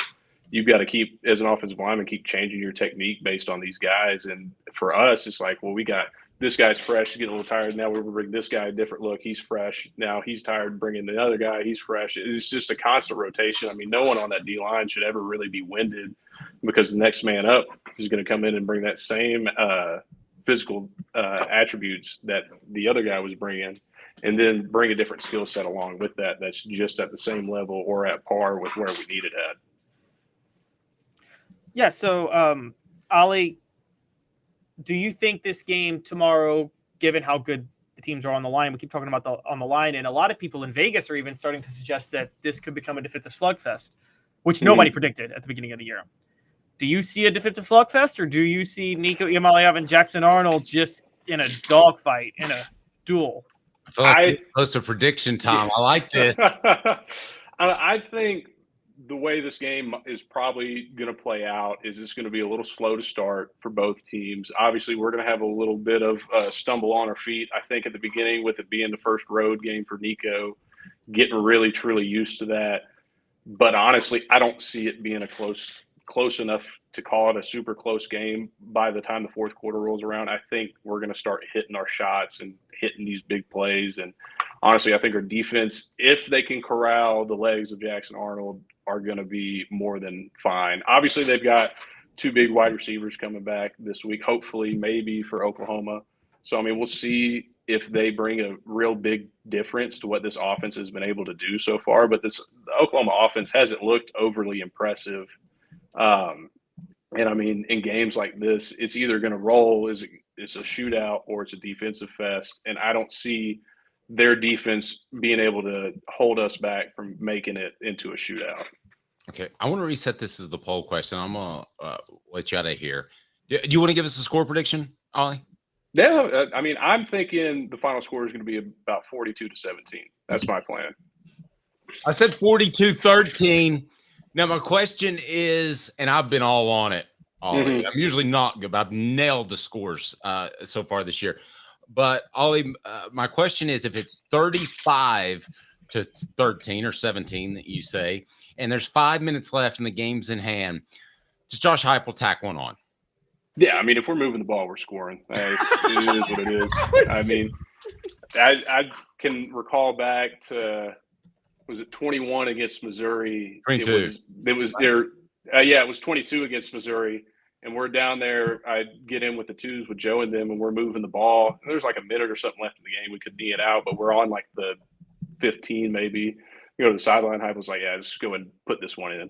It's like, if we're driving the ball, we might as well just put it in. They can't stop us. So how much do you want to lay it on the line for a coach like that? That's one of the coolest things. No, I mean, it motivates you for sure to know that, all right, this guy's got the same mentality that we want to beat the crap out of anybody we play, and by how much. And I mean, you love that, because as a younger athlete, you're out there just to cause as much pain as you can on anybody. And I mean, mostly your coaches are like, oh, it's the respectable thing to do, hold back, let's take the knee, run the clock out, this and that. But you know, it takes a true, like, nah, I'm a competitor, and I'm going to make sure you feel this loss. And that's kind of like the mentality that Tennessee has now, is like, we're going to make you feel that you just played us and lost to us in a big fashion. Okay, so this question I want on our poll question on the YouTube. You have to pick one. You have more confidence in Nico or Tennessee's defensive line to play at an elite level? It's a tough one. It's the way we roll on this show. There's no in between. Just because I haven't seen him fully play a road game, and the experience and the talent that I know that D-line has, I'd have to go with that, the defensive line, just because they have the experience in these big road games and they have depth to go in it. I think Nico is going to be more elite as it goes forward, getting more of these things to notch on his belt and stuff like that. But it takes everybody that little bit of taste of what a real road game in the SEC is to really know how to compose yourself through something like that. Because, I mean, it's different.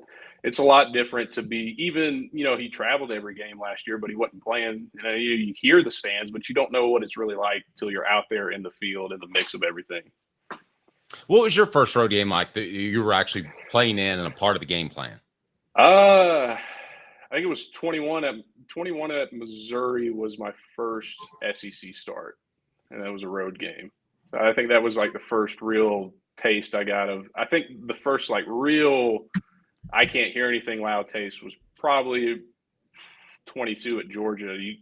It was ridiculously loud. Well, you can say it's not like y'all struggled at Missouri in 2021. Yeah. Yeah, well, you can blame that on Eric Ainge for saying Sanford wasn't allowed. If you heard about that, I'll leave you on this, and you can no comment if you like. Eli Drinkwitz, nerd or not? You can. I'm just gonna. I'll say nerd into that. Yeah. All right, buddy. Take care, brother. I appreciate you. All right, appreciate y'all. How good is that? Ollie Lane, nice enough to join us. That was awesome. Hang tight. Coming up, will you root for Arch Manning and why you should? Also, I want to discuss more of this Lance Hurd, whether or not he's going to play and if this is gamesmanship. A quick break. Hang tight. 1 minute. Caleb Calhoun, Dave Hooker, Off the Hook Sports. Click like and subscribe and ring that bell for notifications. I've been in the community since 1993. You're getting a lot of information. Unlike when you were working, they made the choice for you. Now you have to make the choice. Come to us and let us help you make it easy. Call Medicare Misty, MedicareMisty.com or 423-777-5577. Let us help them sleep at night. And we call her Medicare Misty. Why Banks & Jones? Well, it's because they're Tennessee's trial attorney. You can play to win with Banks & Jones because they'll go to trial. You've heard of other lawyers. They say they'll go to trial and fight for you. They won't. They just want to settle. That's the easiest way out. Well, that's not Banks & Jones, led by T. Scott Jones. They won't settle. They'll go to trial for you. Tennessee's trial attorney. They play to win. Truly Tennessee's trial attorney when it comes to criminal defense or personal injury. Why settle? It's Banks & Jones. T. Scott Jones. BanksandJones.com. The Dave Hooker Show, represented by Banks & Jones, Tennessee's trial attorneys. Play to win, BanksJones.com. Who's this guy? Hello, wizard. The Dave Hooker Show, a presentation of Off the Hook Sports, YouTube, Apple, Spotify, and the free Off the Hook Sports app. Back to Dave Hooker. All right, Caleb, I've said this before, but I think it bears repeating.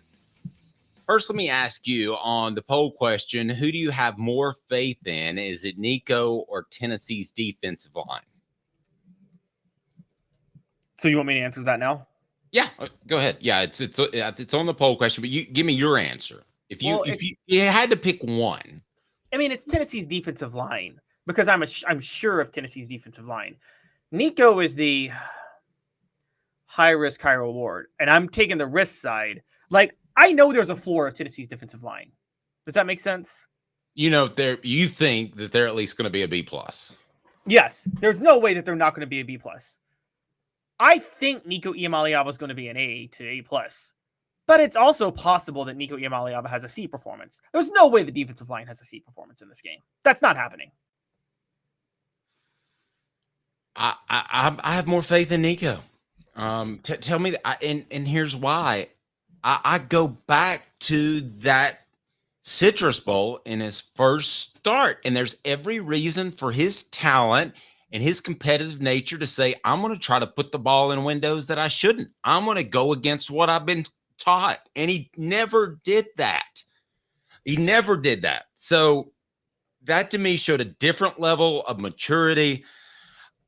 I believe at the end of the day, I will just say this, and let's bet something on it. How about for funsies, Caleb? What would you like That's to bet? not fair because I'm projecting Nico performs better. I just said I have more faith in the defense. No. I trust you. No, I trust your news judgment. Okay. And I trust that you'll be honest to the process.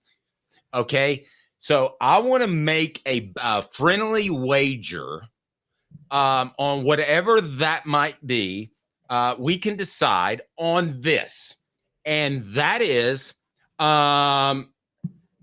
you will give a higher grade to Nico on your report card. You do the report card on Off the Hook Sports. And by the way, we'll have a post-game show, The Last Look, brought to you by Campbell, Cunningham, Taylor, and Hahn, right after the show.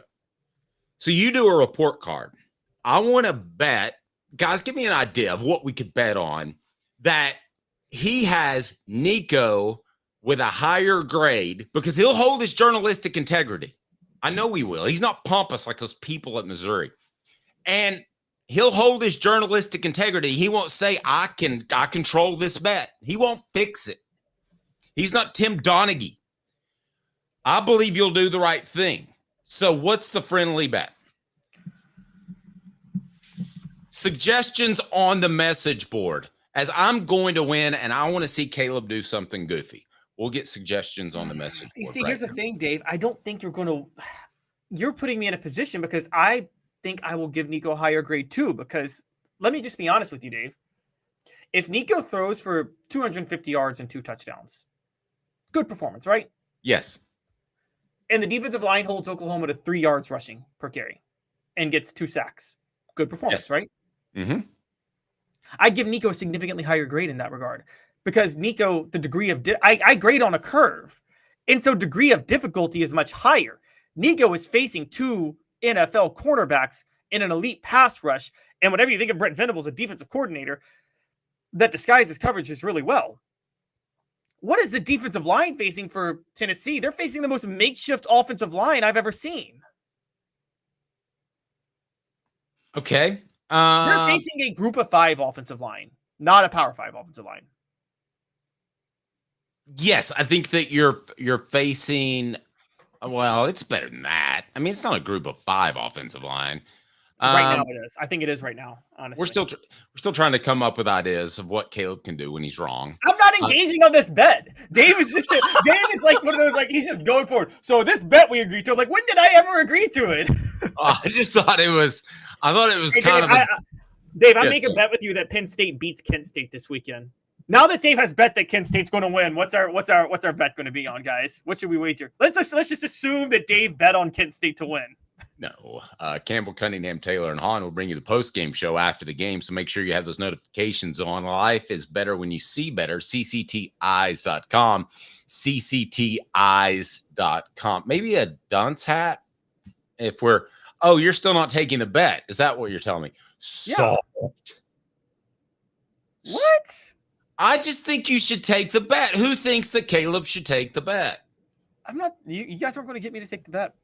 Not gonna happen. That's awful. That is awful. It's 4 downs right now, and it's brought to you by our good friends at Ray Varner Ford. And there's a certain Manning that you need to know about, and I'm going to tell you why you should absolutely root for Arch. 4 downs. 4 questions. 4 answers. The Dave Hooker Show. 4 downs. A presentation of offthehooksports.com. They put on the poll question, do you root for Arch Manning when he's not playing Tennessee? Because Arch Manning is going to get the start for Texas this weekend, and I'm excited about a perhaps new era and a new rivalry of Nico Arch Manning. I think there's something there with Peyton Manning's ties, and you know how I love storylines. Reasons you should root for Arch Manning. What down, Coop? Whoa, what down, Coop?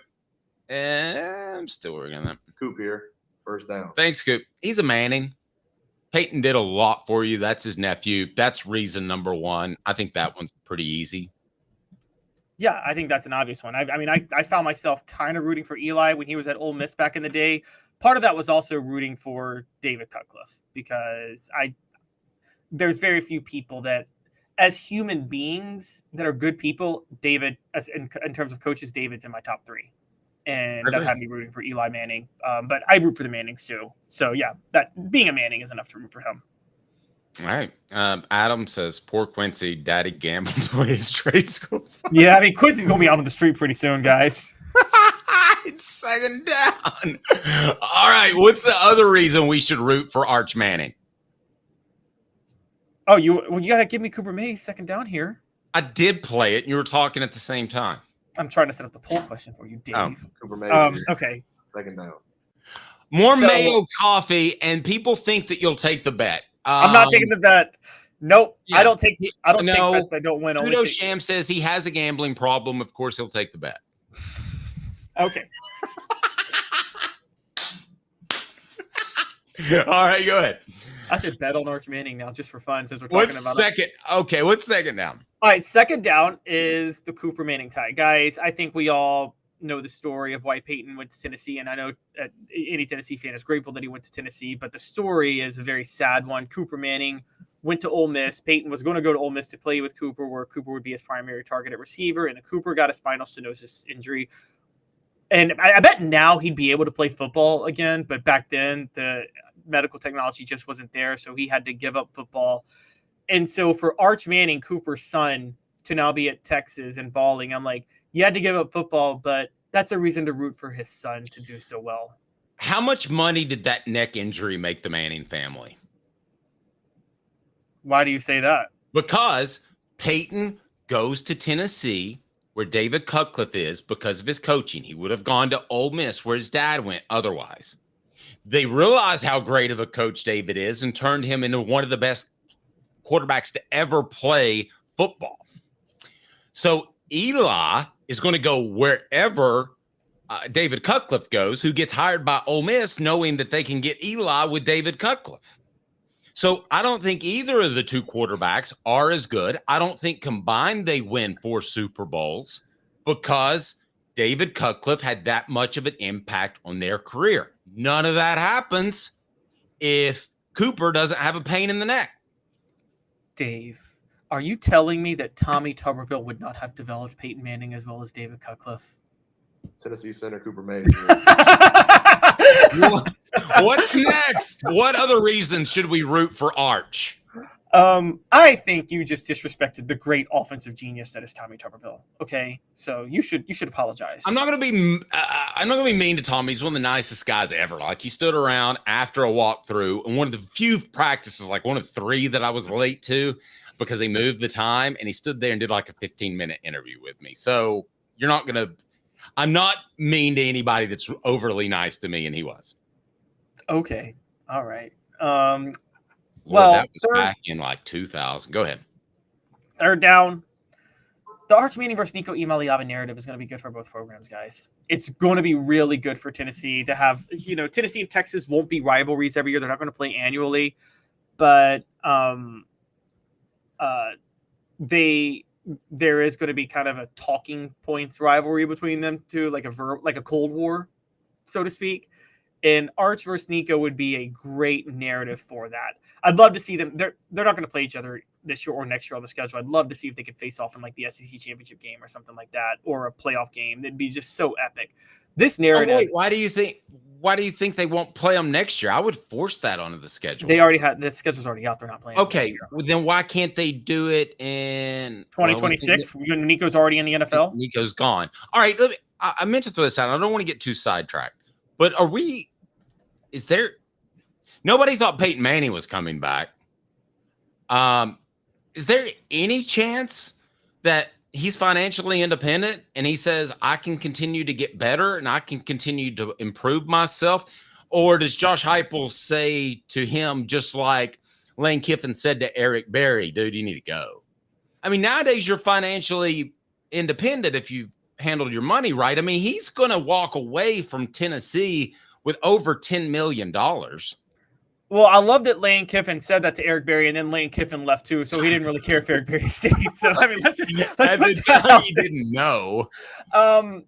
It was actually really refreshing for him to say that after Jason Witten got thrown under the bus by Tennessee's coaching staff in the draft. But that's a side note. Arch Manning, Nico Iamaleava. Dave, we're missing a huge part of this, and it's the Manning family. I keep telling you guys this. The real reason Peyton Manning came back for his senior year was because he didn't want to get drafted by the Jets. I think that's absurd. No, and we know this because I think the reason Eli Manning came back for his senior year was he didn't want to get drafted by the Bengals. And then it turned out the Chargers had the number 1 pick and he didn't want to get drafted by them. And by the way, and we know this, Dave, with Peyton Manning went out of his way to make the Colts draft him because the family did not want him to get drafted by San Diego at the time. They are because of Arch Manning's situation in New Orleans. Arch Manning is Archie Manning. You know this, Dave, is the classiest human on the face of the earth. He knows that he was railroaded by getting drafted by New Orleans, and he knows it ruined his career. And he went out of his way to make sure that his kids would never go to a situation as pathetically incompetent, a franchise as pathetically incompetent run as the Saints were when he was there. The Jets and the Chargers, would you not agree, are like in the top 5 of most pathetically run franchises, along now with your Cowboys? But yeah, pretty much. I would say this for some of our younger listeners.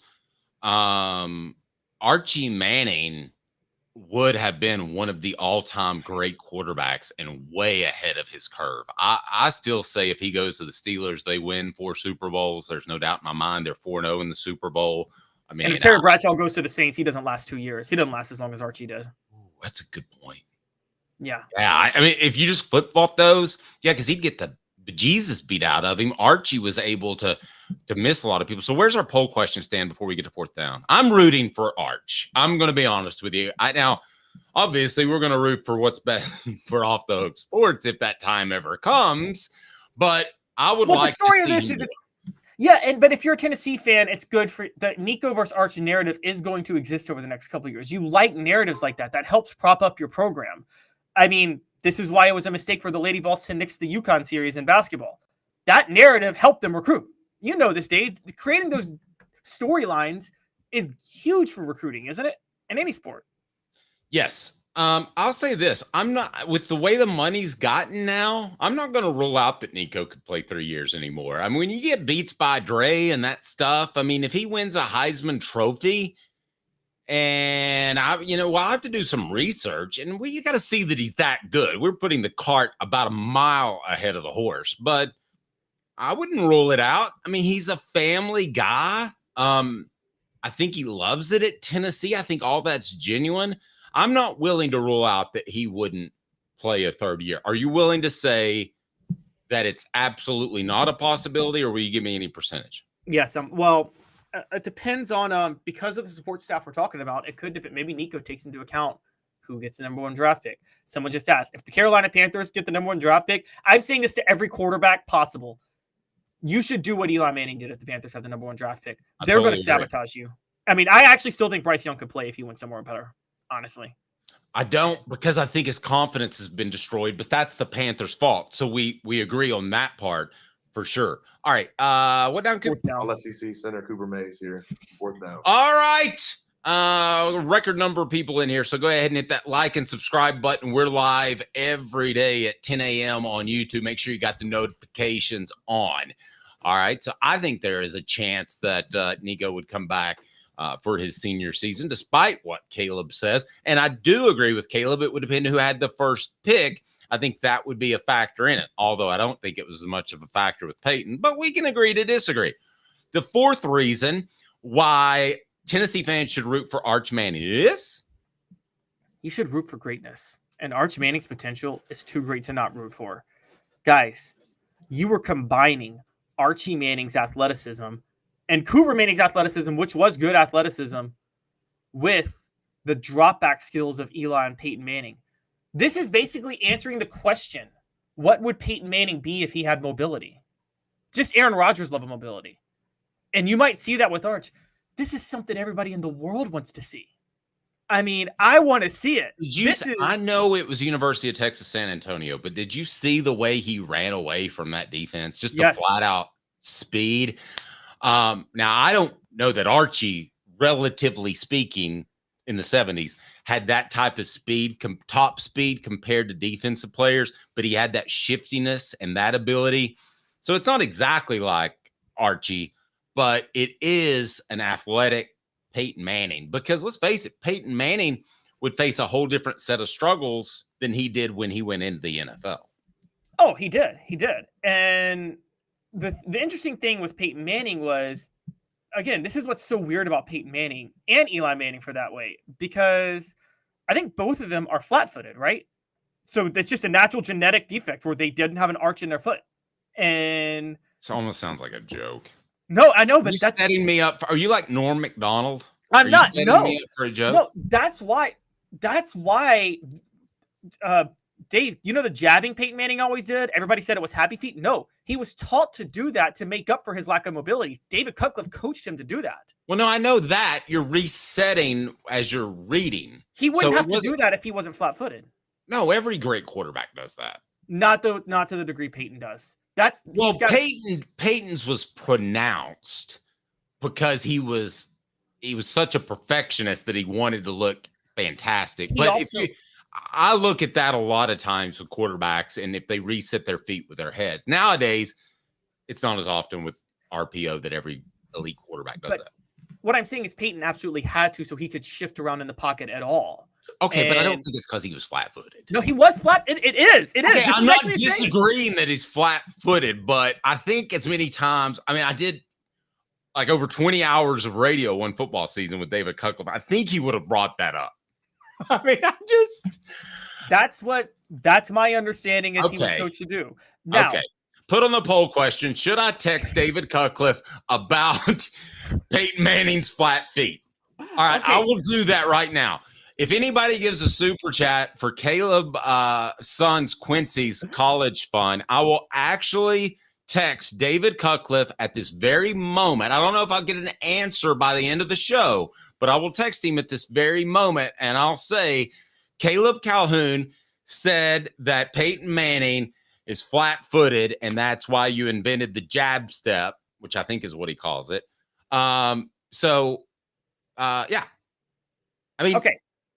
Hendon Hooker did it, and it was pretty pronounced. It was not. No, Peyton's was the most pronounced ever. Okay. And by far. And what I'm trying, and by the way, Chris Landry of all people told me this. The flat-footed thing? Yeah.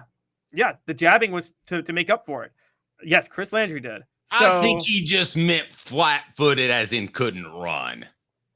I've read that he's actually flat-footed.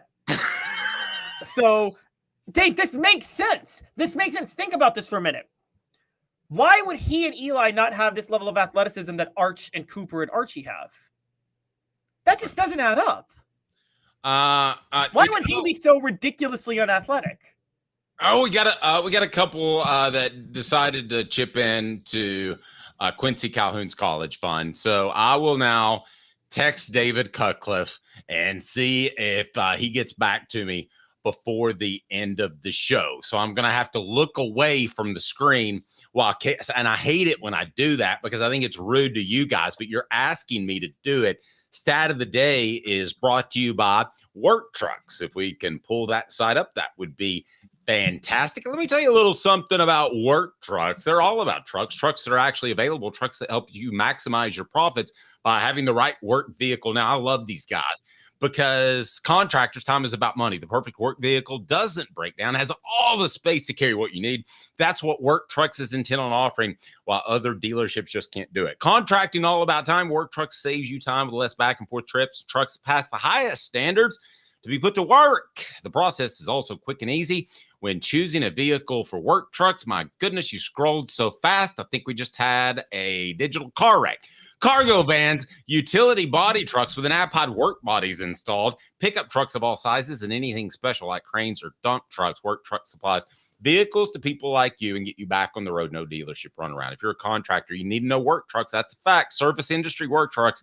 Work trucks carries the trucks that your business has to have. You need work trucks. Clinton Highway in Knoxville, downtown Birmingham, work trucks with an X, LLC.com. Work trucks with an X, LLC.com. They'll have your needs fit to a T. Proud supporter of the Tennessee Vols. Stat of the day in 2 minutes off the hook sports.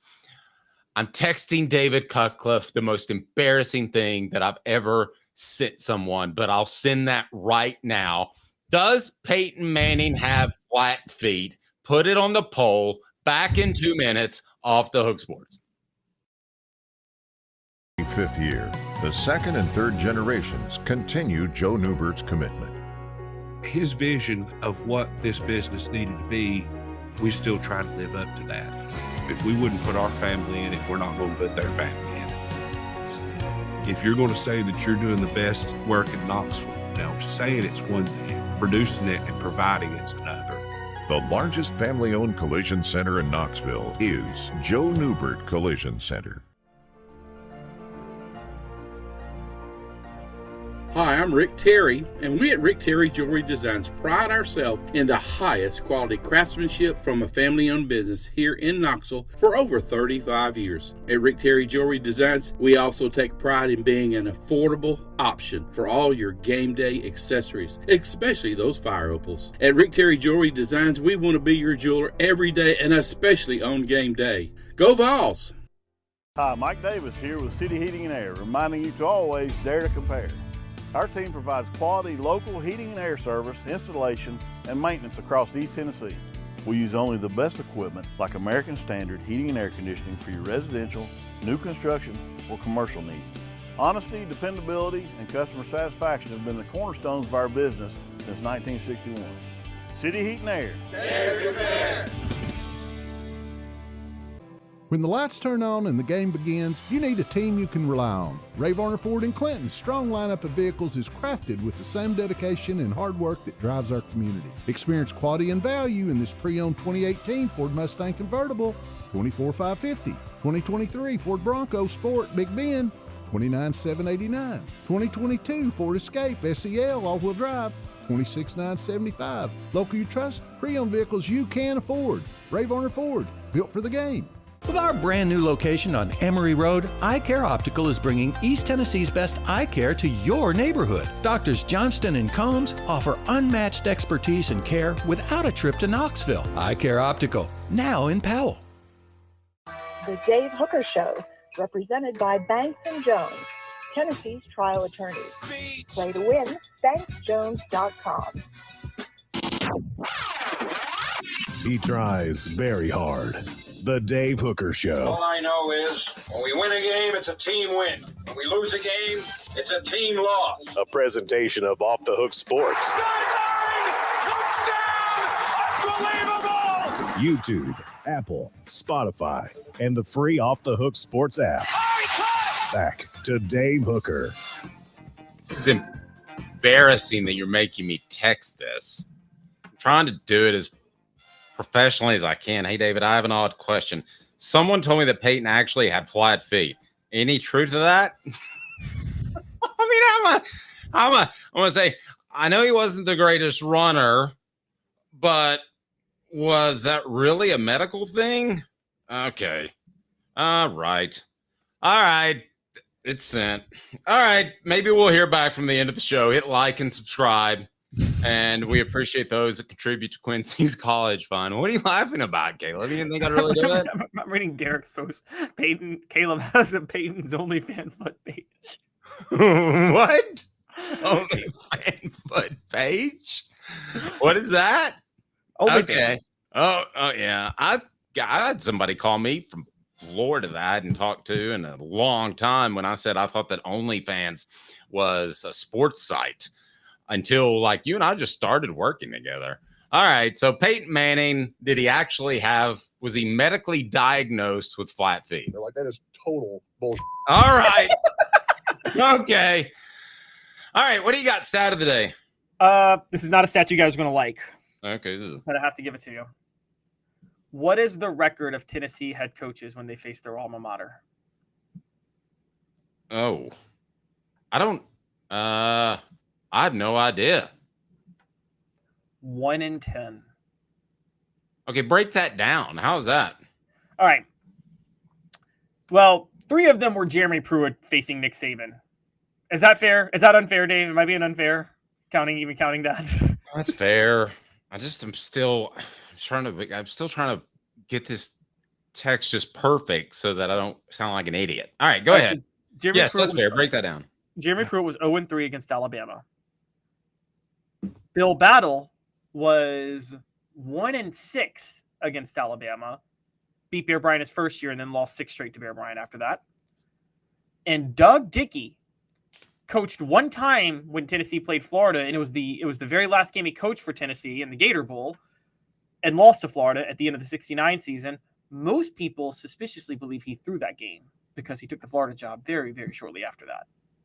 Yeah, that was a lot of people thought that and still hold him in low regard because of that. I mean, if you're, those people have died off, honestly, but if you're probably 75 plus, you still don't like Doug Dickey because of the way he left Tennessee to Florida.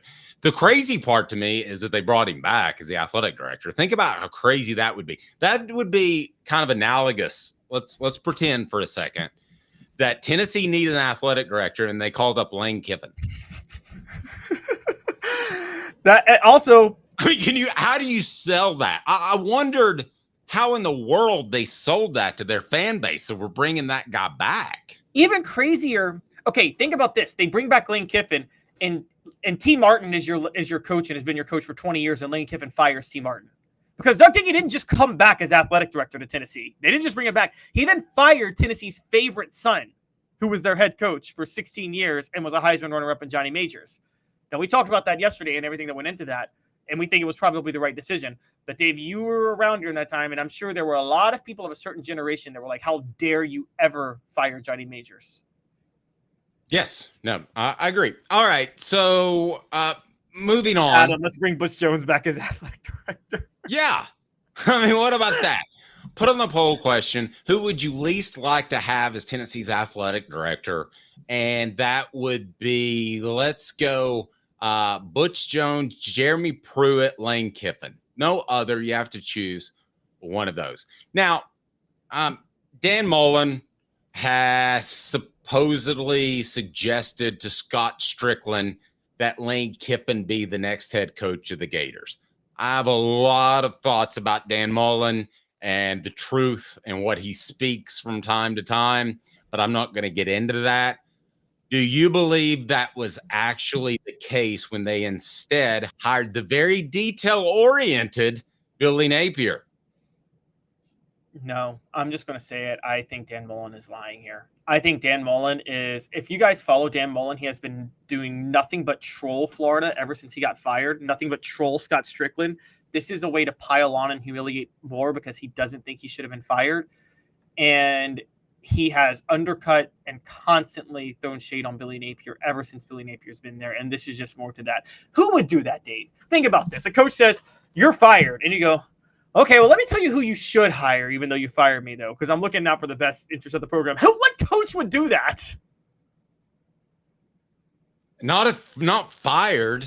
I've left places and they've asked me suggestions as to my replacement, but that's not different. Fired. I'm sure Nick Saban had a hand and was asked about hiring Kalen DeBoer and gave his thoughts because he retired. But you're not going to, hey, Dan, you're fired. Now, why don't you tell us who you think we should hire? And Dan's like, well, I think you guys should hire Lane Kiffin.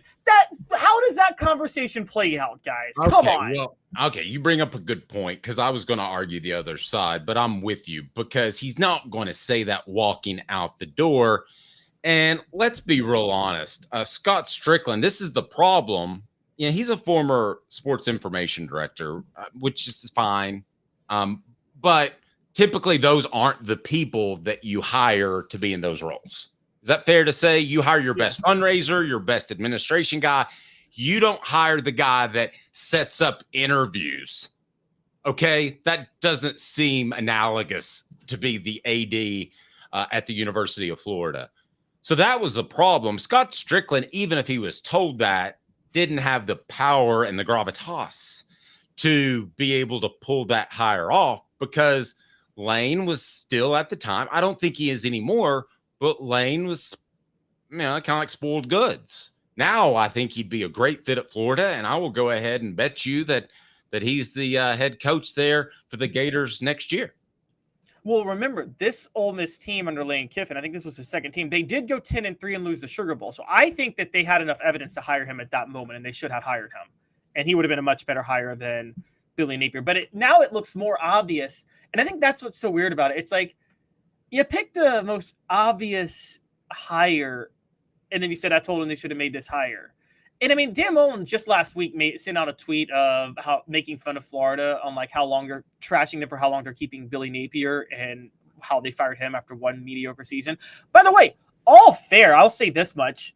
I didn't think Florida should have fired Dan Mullen. I know you say he couldn't recruit. I think ability to recruit can be overrated when you're in Gainesville and if you're winning. And I think that's even more pronounced. Now, I mean, Steve Spurrier didn't even bother to recruit, and he still landed top 10 classes because he was in Florida. And that was with Florida State and Miami at their peak. Florida State and Miami are not at their peak right now, so you can really land a lot of talent. I think it was a mistake, but I think Dan Mullen is just I can't see him being honest in this situation because I can't see how this conversation plays out. And someone pointed out on the message board, and this is true, I know Cam Newton himself does not have a great history with the truth, but I'm starting to believe him more, Dave. He did tell a story a few months ago that, when he committed, it was only after he committed to Auburn, because as we know, Mississippi State went after him hard when Dan Mullen was there. And it was only after he committed to Auburn, he says that's when Dan Mullen leaked the story of him accepting this money to try to go to, or, shopping himself to Mississippi State and getting the offer from Mississippi State. And he was saying that Dan Mullen leaked that story out of pure vindictiveness because he didn't go to Mississippi State. Okay. Would you like to see Lane Kiffin at Florida? Do you think that Lane Kiffin would take the Florida job? Do you see a potential marriage there, and how good would they be? Oh, I see a marriage there. I absolutely see a marriage there. I think that's the one place where you could convince Ed Orgeron to come out of retirement and be on your staff if you're Lane Kiffin, quite honestly. Now, I don't know if he would do it, because I think if he's on the staff, they don't have almost, or he doesn't get that buyout, a portion of that buyout money from LSU. But if he does get all that money, and if he blows through it because he's drinking and partying and dusting too much, you can, if you're Lane Kiffin, you take the Florida job, you put Ed Orgeron as your defensive line coach and make him your primary recruiter. Oh my gosh, Dave, how much? Well, you guys can hate Florida, and I get it. You're Tennessee, you hate Florida, but how much fun would that team be? It'd be a lot of fun. I'm rooting for Lane. I've said this before, and I've probably been guilty of being too much of a me guy when I was younger. I don't think he's that anymore. Now, I'm not saying that everybody's perfect, nor am I, but I think that he is finally confident in himself, and he is a special offensive mind, and I think he would do fantastic there. I think he would do really good, and I think it would be a spur in the Vols saddle for a number of years. We included Lane Kiffin in the tweet that we just sent out, so maybe he'll be watching the show. And Lane, you can respond with, if you're watching, with would you want the Florida job? And we'll break some news right here. So would you like to see Lane Kiffin at Florida? Yes, great storyline. No, he's just too good. But the thing is, it's not like there's an SEC East anymore. So you don't have to overcome him each and every year to win the SEC. I mean, to win the SEC, you would have to beat him in an SEC championship game. And I don't want to go down the road if that's meaningless. But Florida's a permanent opponent, right? As of right now, but that again, they haven't set the schedule past 2025 because Greg Sankey, I still don't think, has this thing unlocked the way he does, the way he should. Questioning him as a commissioner, as I have been for a long time. But yeah, so the reason I don't think they're moving the schedule past 2025, Dave, I don't think they know what the conferences are going to look like in 2026 still. And so I think they're scared to set any schedules in stone because of that. And if you could magically see two teams play on Saturday, and we've got a delicious matchup with Tennessee, Oklahoma. The best storyline you could possibly imagine.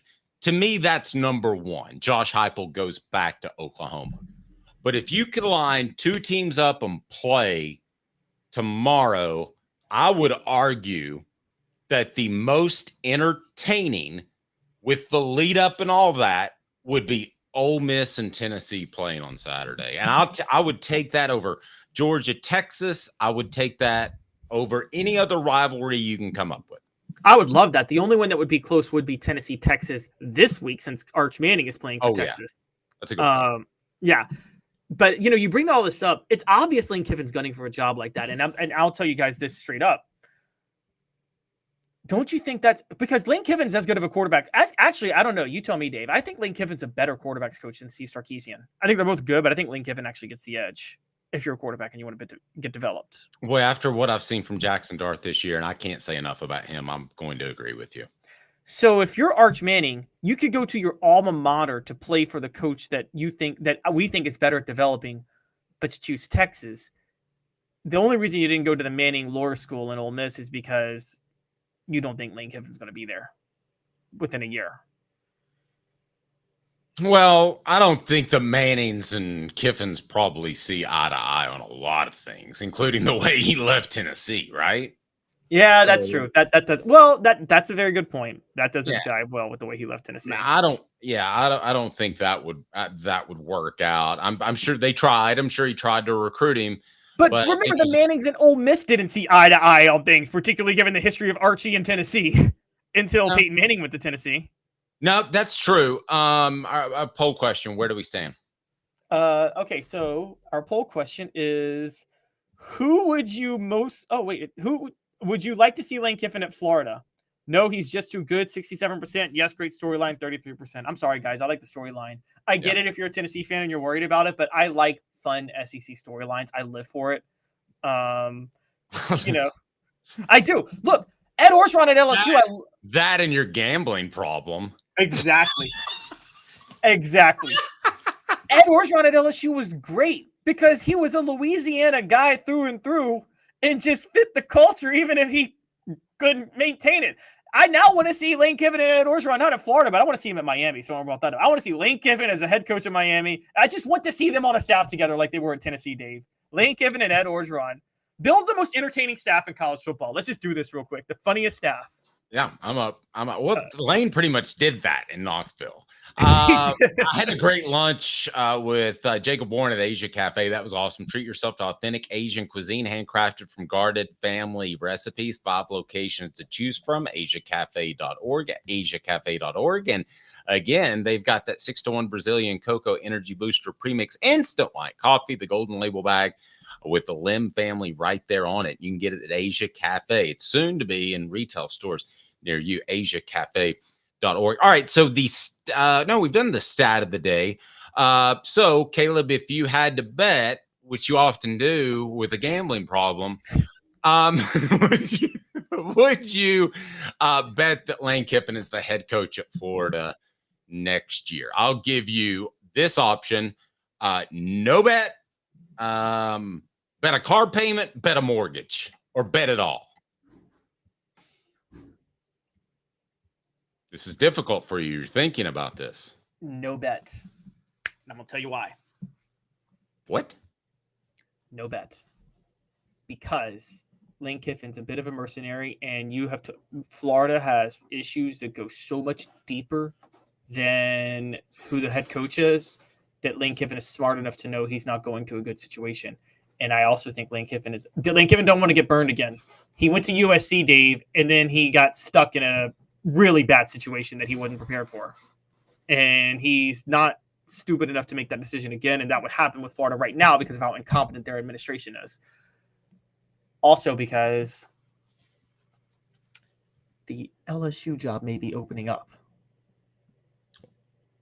Well, based off sources, not Lane. I'll just go ahead and clarify that. Based off sources, he wanted the Florida job more, but he reached out to the LSU job. That's what I was told. But would he take the LSU job tomorrow? I'm sorry if there are any Ole Miss fans that are on here, but yes. In a heartbeat. If Brian Kelly decided to retire, he'd take it in a heartbeat. And it would. And LSU has standards on who they hire. They have personal conduct standards. Have they decided that now? Are we saying that about LSU?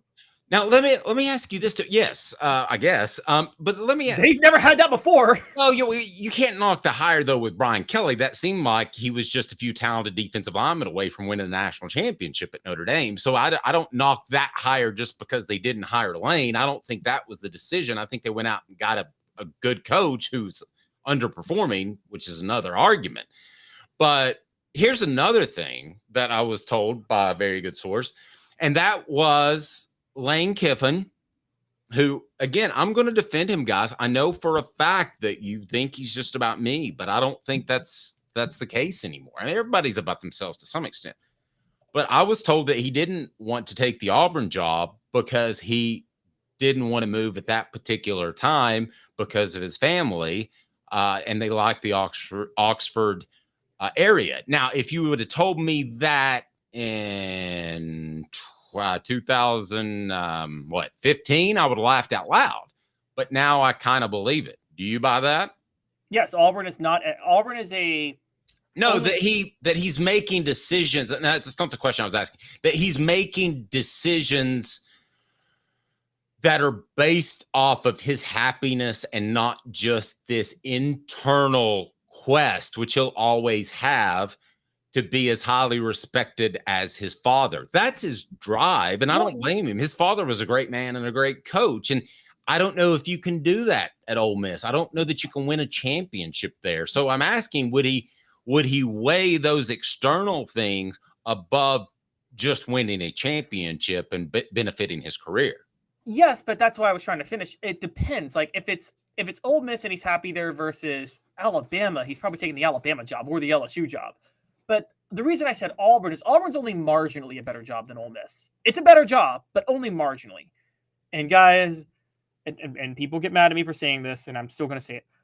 Oxford's a way better town than Auburn. Auburn's not enough of a better job to leave Oxford for. And more importantly than that, if you're Lane Kiffin, the co-eds look a lot better at Ole Miss than they do at Auburn. That actually is a misnomer. They just dress a little bit nicer. And I will tell you this too. No, that's true. No, it's true. And the co-eds at, that's like a big agriculture and engineering school there at Auburn or something like that. And let's just say you don't have to be the best looking man in the world to score a hottie. Lane Kiffin doesn't have to be the best looking man in the world anywhere, though. Yeah, I was there one time for I was walking to the stadium, and it was noticeable how many goofy looking guys were with great looking girls. Like, it was noticeable at Auburn. Noticeable. I brought it up to, I believe, Mike Strange. We were walking to the stadium together, and it was very noticeable. And I even said something to the sports information person that was checking our credentials. And I said, there seems to be a little bit of, upselling with some of these guys that are shooting pretty high and making it. And he goes, yeah. No, it was a she. She goes, yeah, there's a lot of girls that major here in wifing. They just want to find a husband. Yeah, they find the engineer that's going to make the money. I totally understand that. A lot of Ole Miss grads, I'll just say it. I know a lot of kids that went to private school in Memphis that went to Ole Miss. I'm like, your parents spent money on your private school for you to go to, like, Ole Miss doesn't produce the greatest.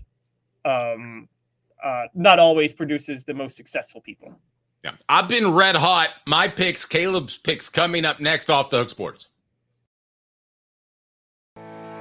Commercial Bank is your neighborhood bank. What makes us different from other banks? We understand that every customer has unique opportunities, challenges, and financial concerns. We don't expect you to fit into the same box as the next person or business. Whether it's purchasing a home, saving for your child's future, or planning for your next vacation, we're with you every step of the way to navigate life's big decisions. Commercial Bank. Life made better.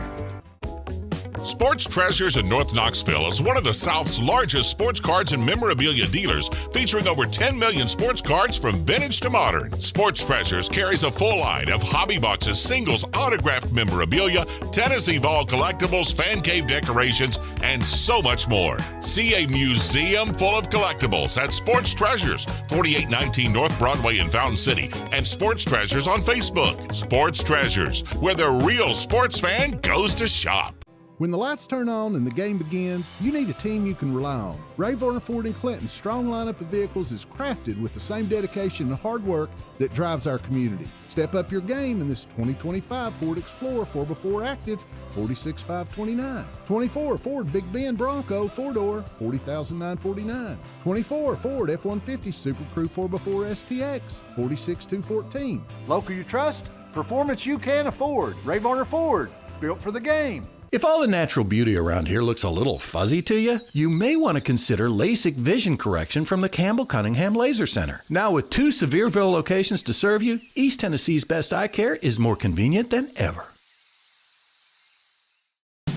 Now in its 45th year, the second and third generations continue Joe Neubert's commitment.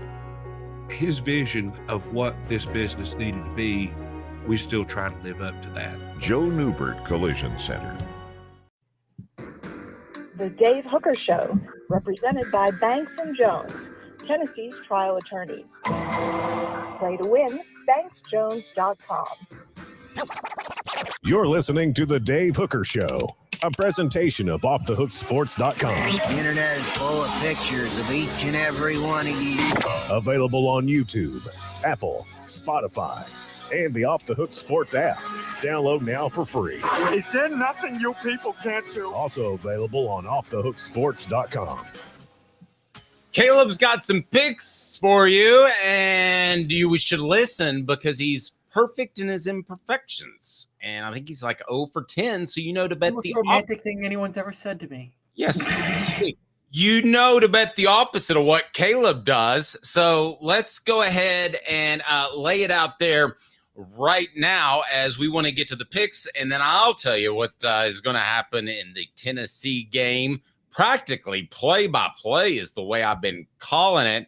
I've had no problem whatsoever. But if I ever had a collision problem, I would go to Neubert Collision Centers. For 50 years, Neubert Collision Center has been East Tennessee's best choice for quality repair work and fantastic customer service. All right, Caleb, here we go. It is time for the picks segment of our show. And first, if you can check the poll question, please, let's get an update on that.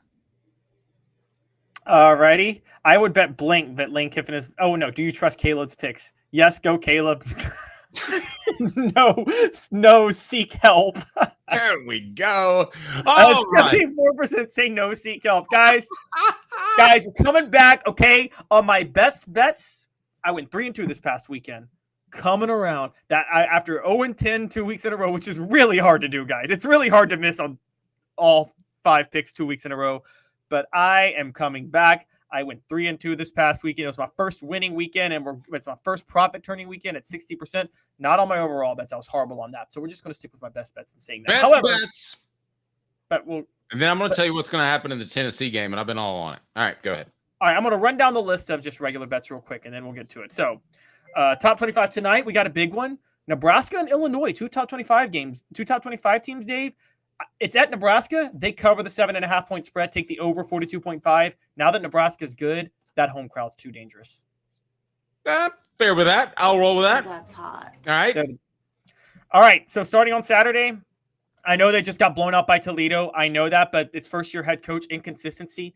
Take Mississippi State +6 against Florida at home and take the under in this game. I think it's going to be an ugly, sloppy game that Mississippi State wins. I actually think that's one of the easiest picks on the board. And Edgar Thompson of Florida said as much. And I think he would have laid his mortgage on it if he didn't cover that game, which, he should be allowed to bet his mortgage if you have to spend more than 2 hours in Starkville, because the unfortunate part about being in Starkville is that you have to pay for your hotel rooms and chickens and pies.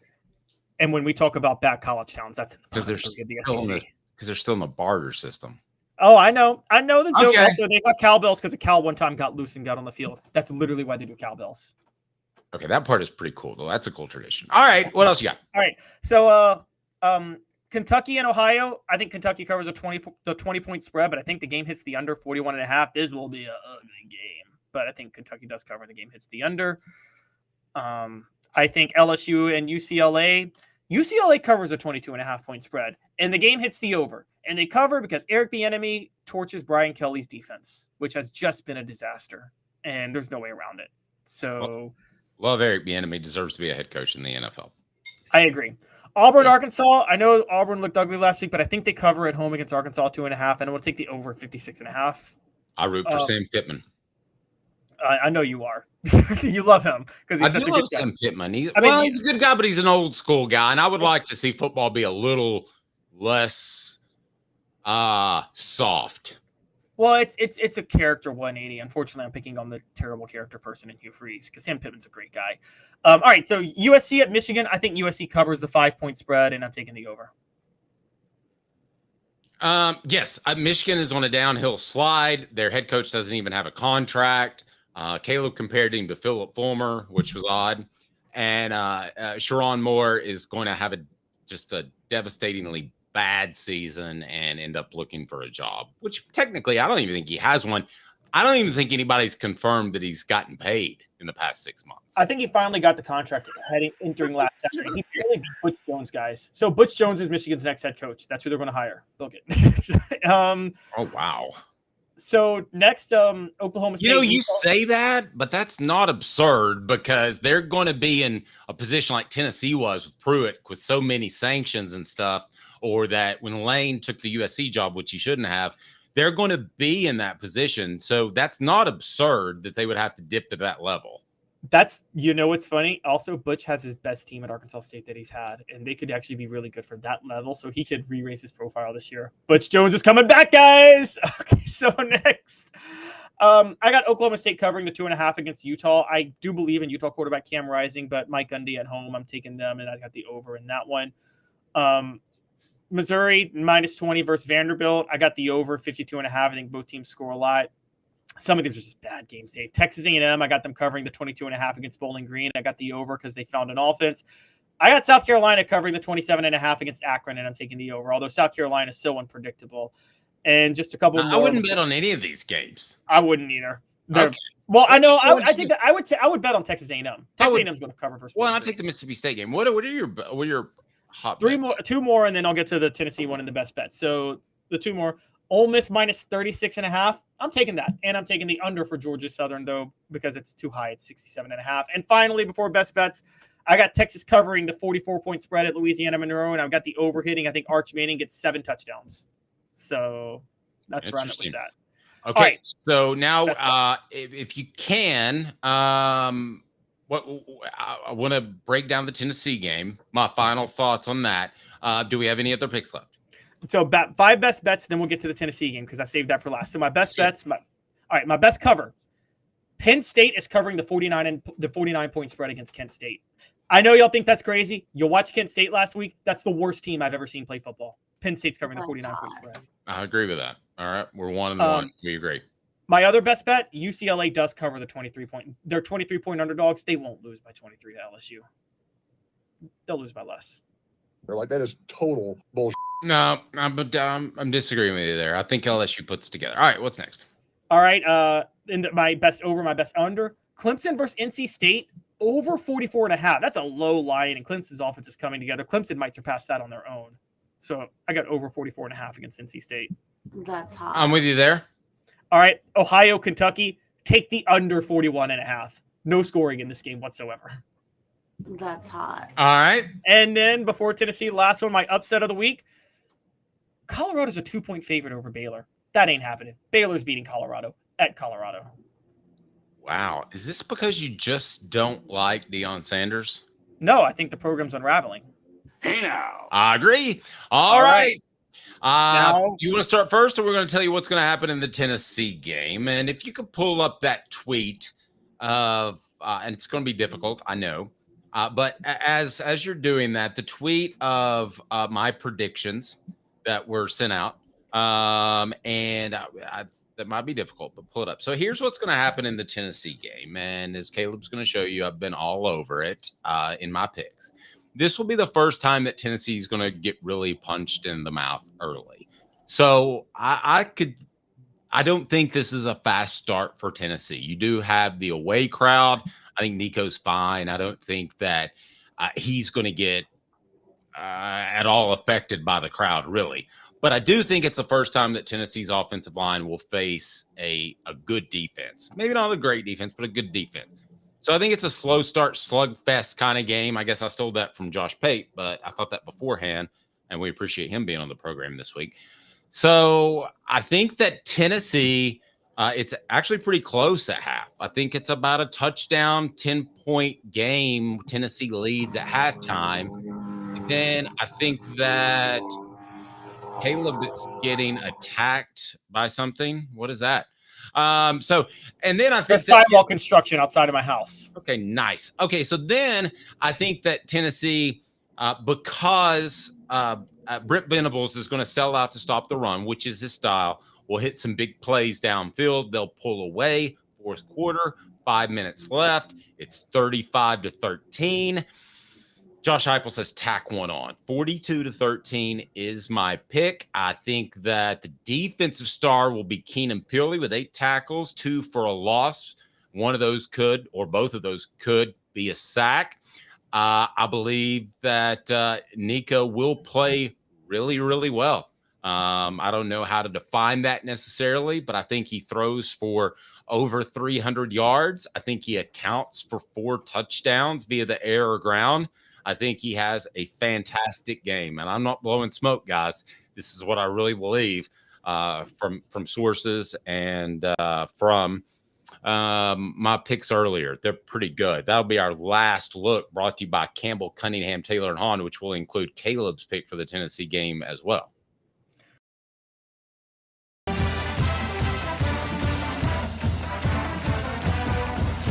See every play, even from the upper deck, with LASIK vision correction from the Campbell Cunningham Laser Center. Okay, so look at my picks there. I had UT over Chattanooga. That was 63. Yeah, I can't see it. Read it off. Ron Collins is giving Dave some credit on Twitter. Says Tennessee beat Chattanooga 63-13. He said Dave, and Dave, he's right. Dave predicted 63-13 for Chattanooga. They won 69-3. 52-17 for NC State. They won 51-10, and 70-3 for Kent State. They won 71-0. And he says, whatever Dave Hooker says, that's my prediction. Dave Hooker has been doing well with his Tennessee picks. Now, guys, here's what he doesn't tell you. Just leave that up there. I just want to leave that up there if you don't care, right? Okay, fair enough. Here's what Dave doesn't tell you. Here's what Dave doesn't tell you. Because he's making fun of all of my picks. I've been just as right as Dave on my Tennessee picks. He just doesn't step into the arena and pick with all these other games, okay? Because he's scared. He backs out. He's the Boise State. He plays a strength of schedule outside of the top 100, and I play a top 3 strength of schedule. I'm terrified. All right. So, okay. So how do you see this breaking down? Similar or not? Because I could also make an argument that Tennessee comes out and blows the doors off in the first quarter because of Venables' tendency to rock down a safety. As the person who has also been right in every pick with Tennessee this year. Ouch. 2 reliable picks with Tennessee. They've been going over every game, and they've been covering every game. Very comfortably, too. And so, in this game, I'm not going to change that. Tennessee is going to cover the 7-point spread, and the game will hit the over. But I don't see like a 42-14 thing the way you see, Dave. What I see is more like I'll say it. I think Tennessee beats Oklahoma 30. How about this? 41-20. 41-20. I think Oklahoma. I'm going to revise. Here's what's going to happen. I'm sticking with my prediction of no defensive touchdowns, but they're going to move the ball. Jackson Arnold's going to test Tennessee secondary, so we'll get the field goal range a lot. So they're going to score 4 field goals. And then Tennessee will have some sort of mistake that gives Oklahoma a defensive touchdown. And then they go for 2 and get it. So that's where I get the 20. So 41-20, Tennessee wins. Nico's going to go off, though. All right. He's Caleb Calhoun. I'm Dave Hooker. If you haven't hit that like and subscribe button, do so. We're with you weekdays at 10 a.m. So we both have Tennessee winning big. I told you how it was going to happen. You can run it back a little bit, but weekdays at 10 a.m. and turn the notifications on as we add more and more. For Caleb Calhoun, I'm Dave Hooker.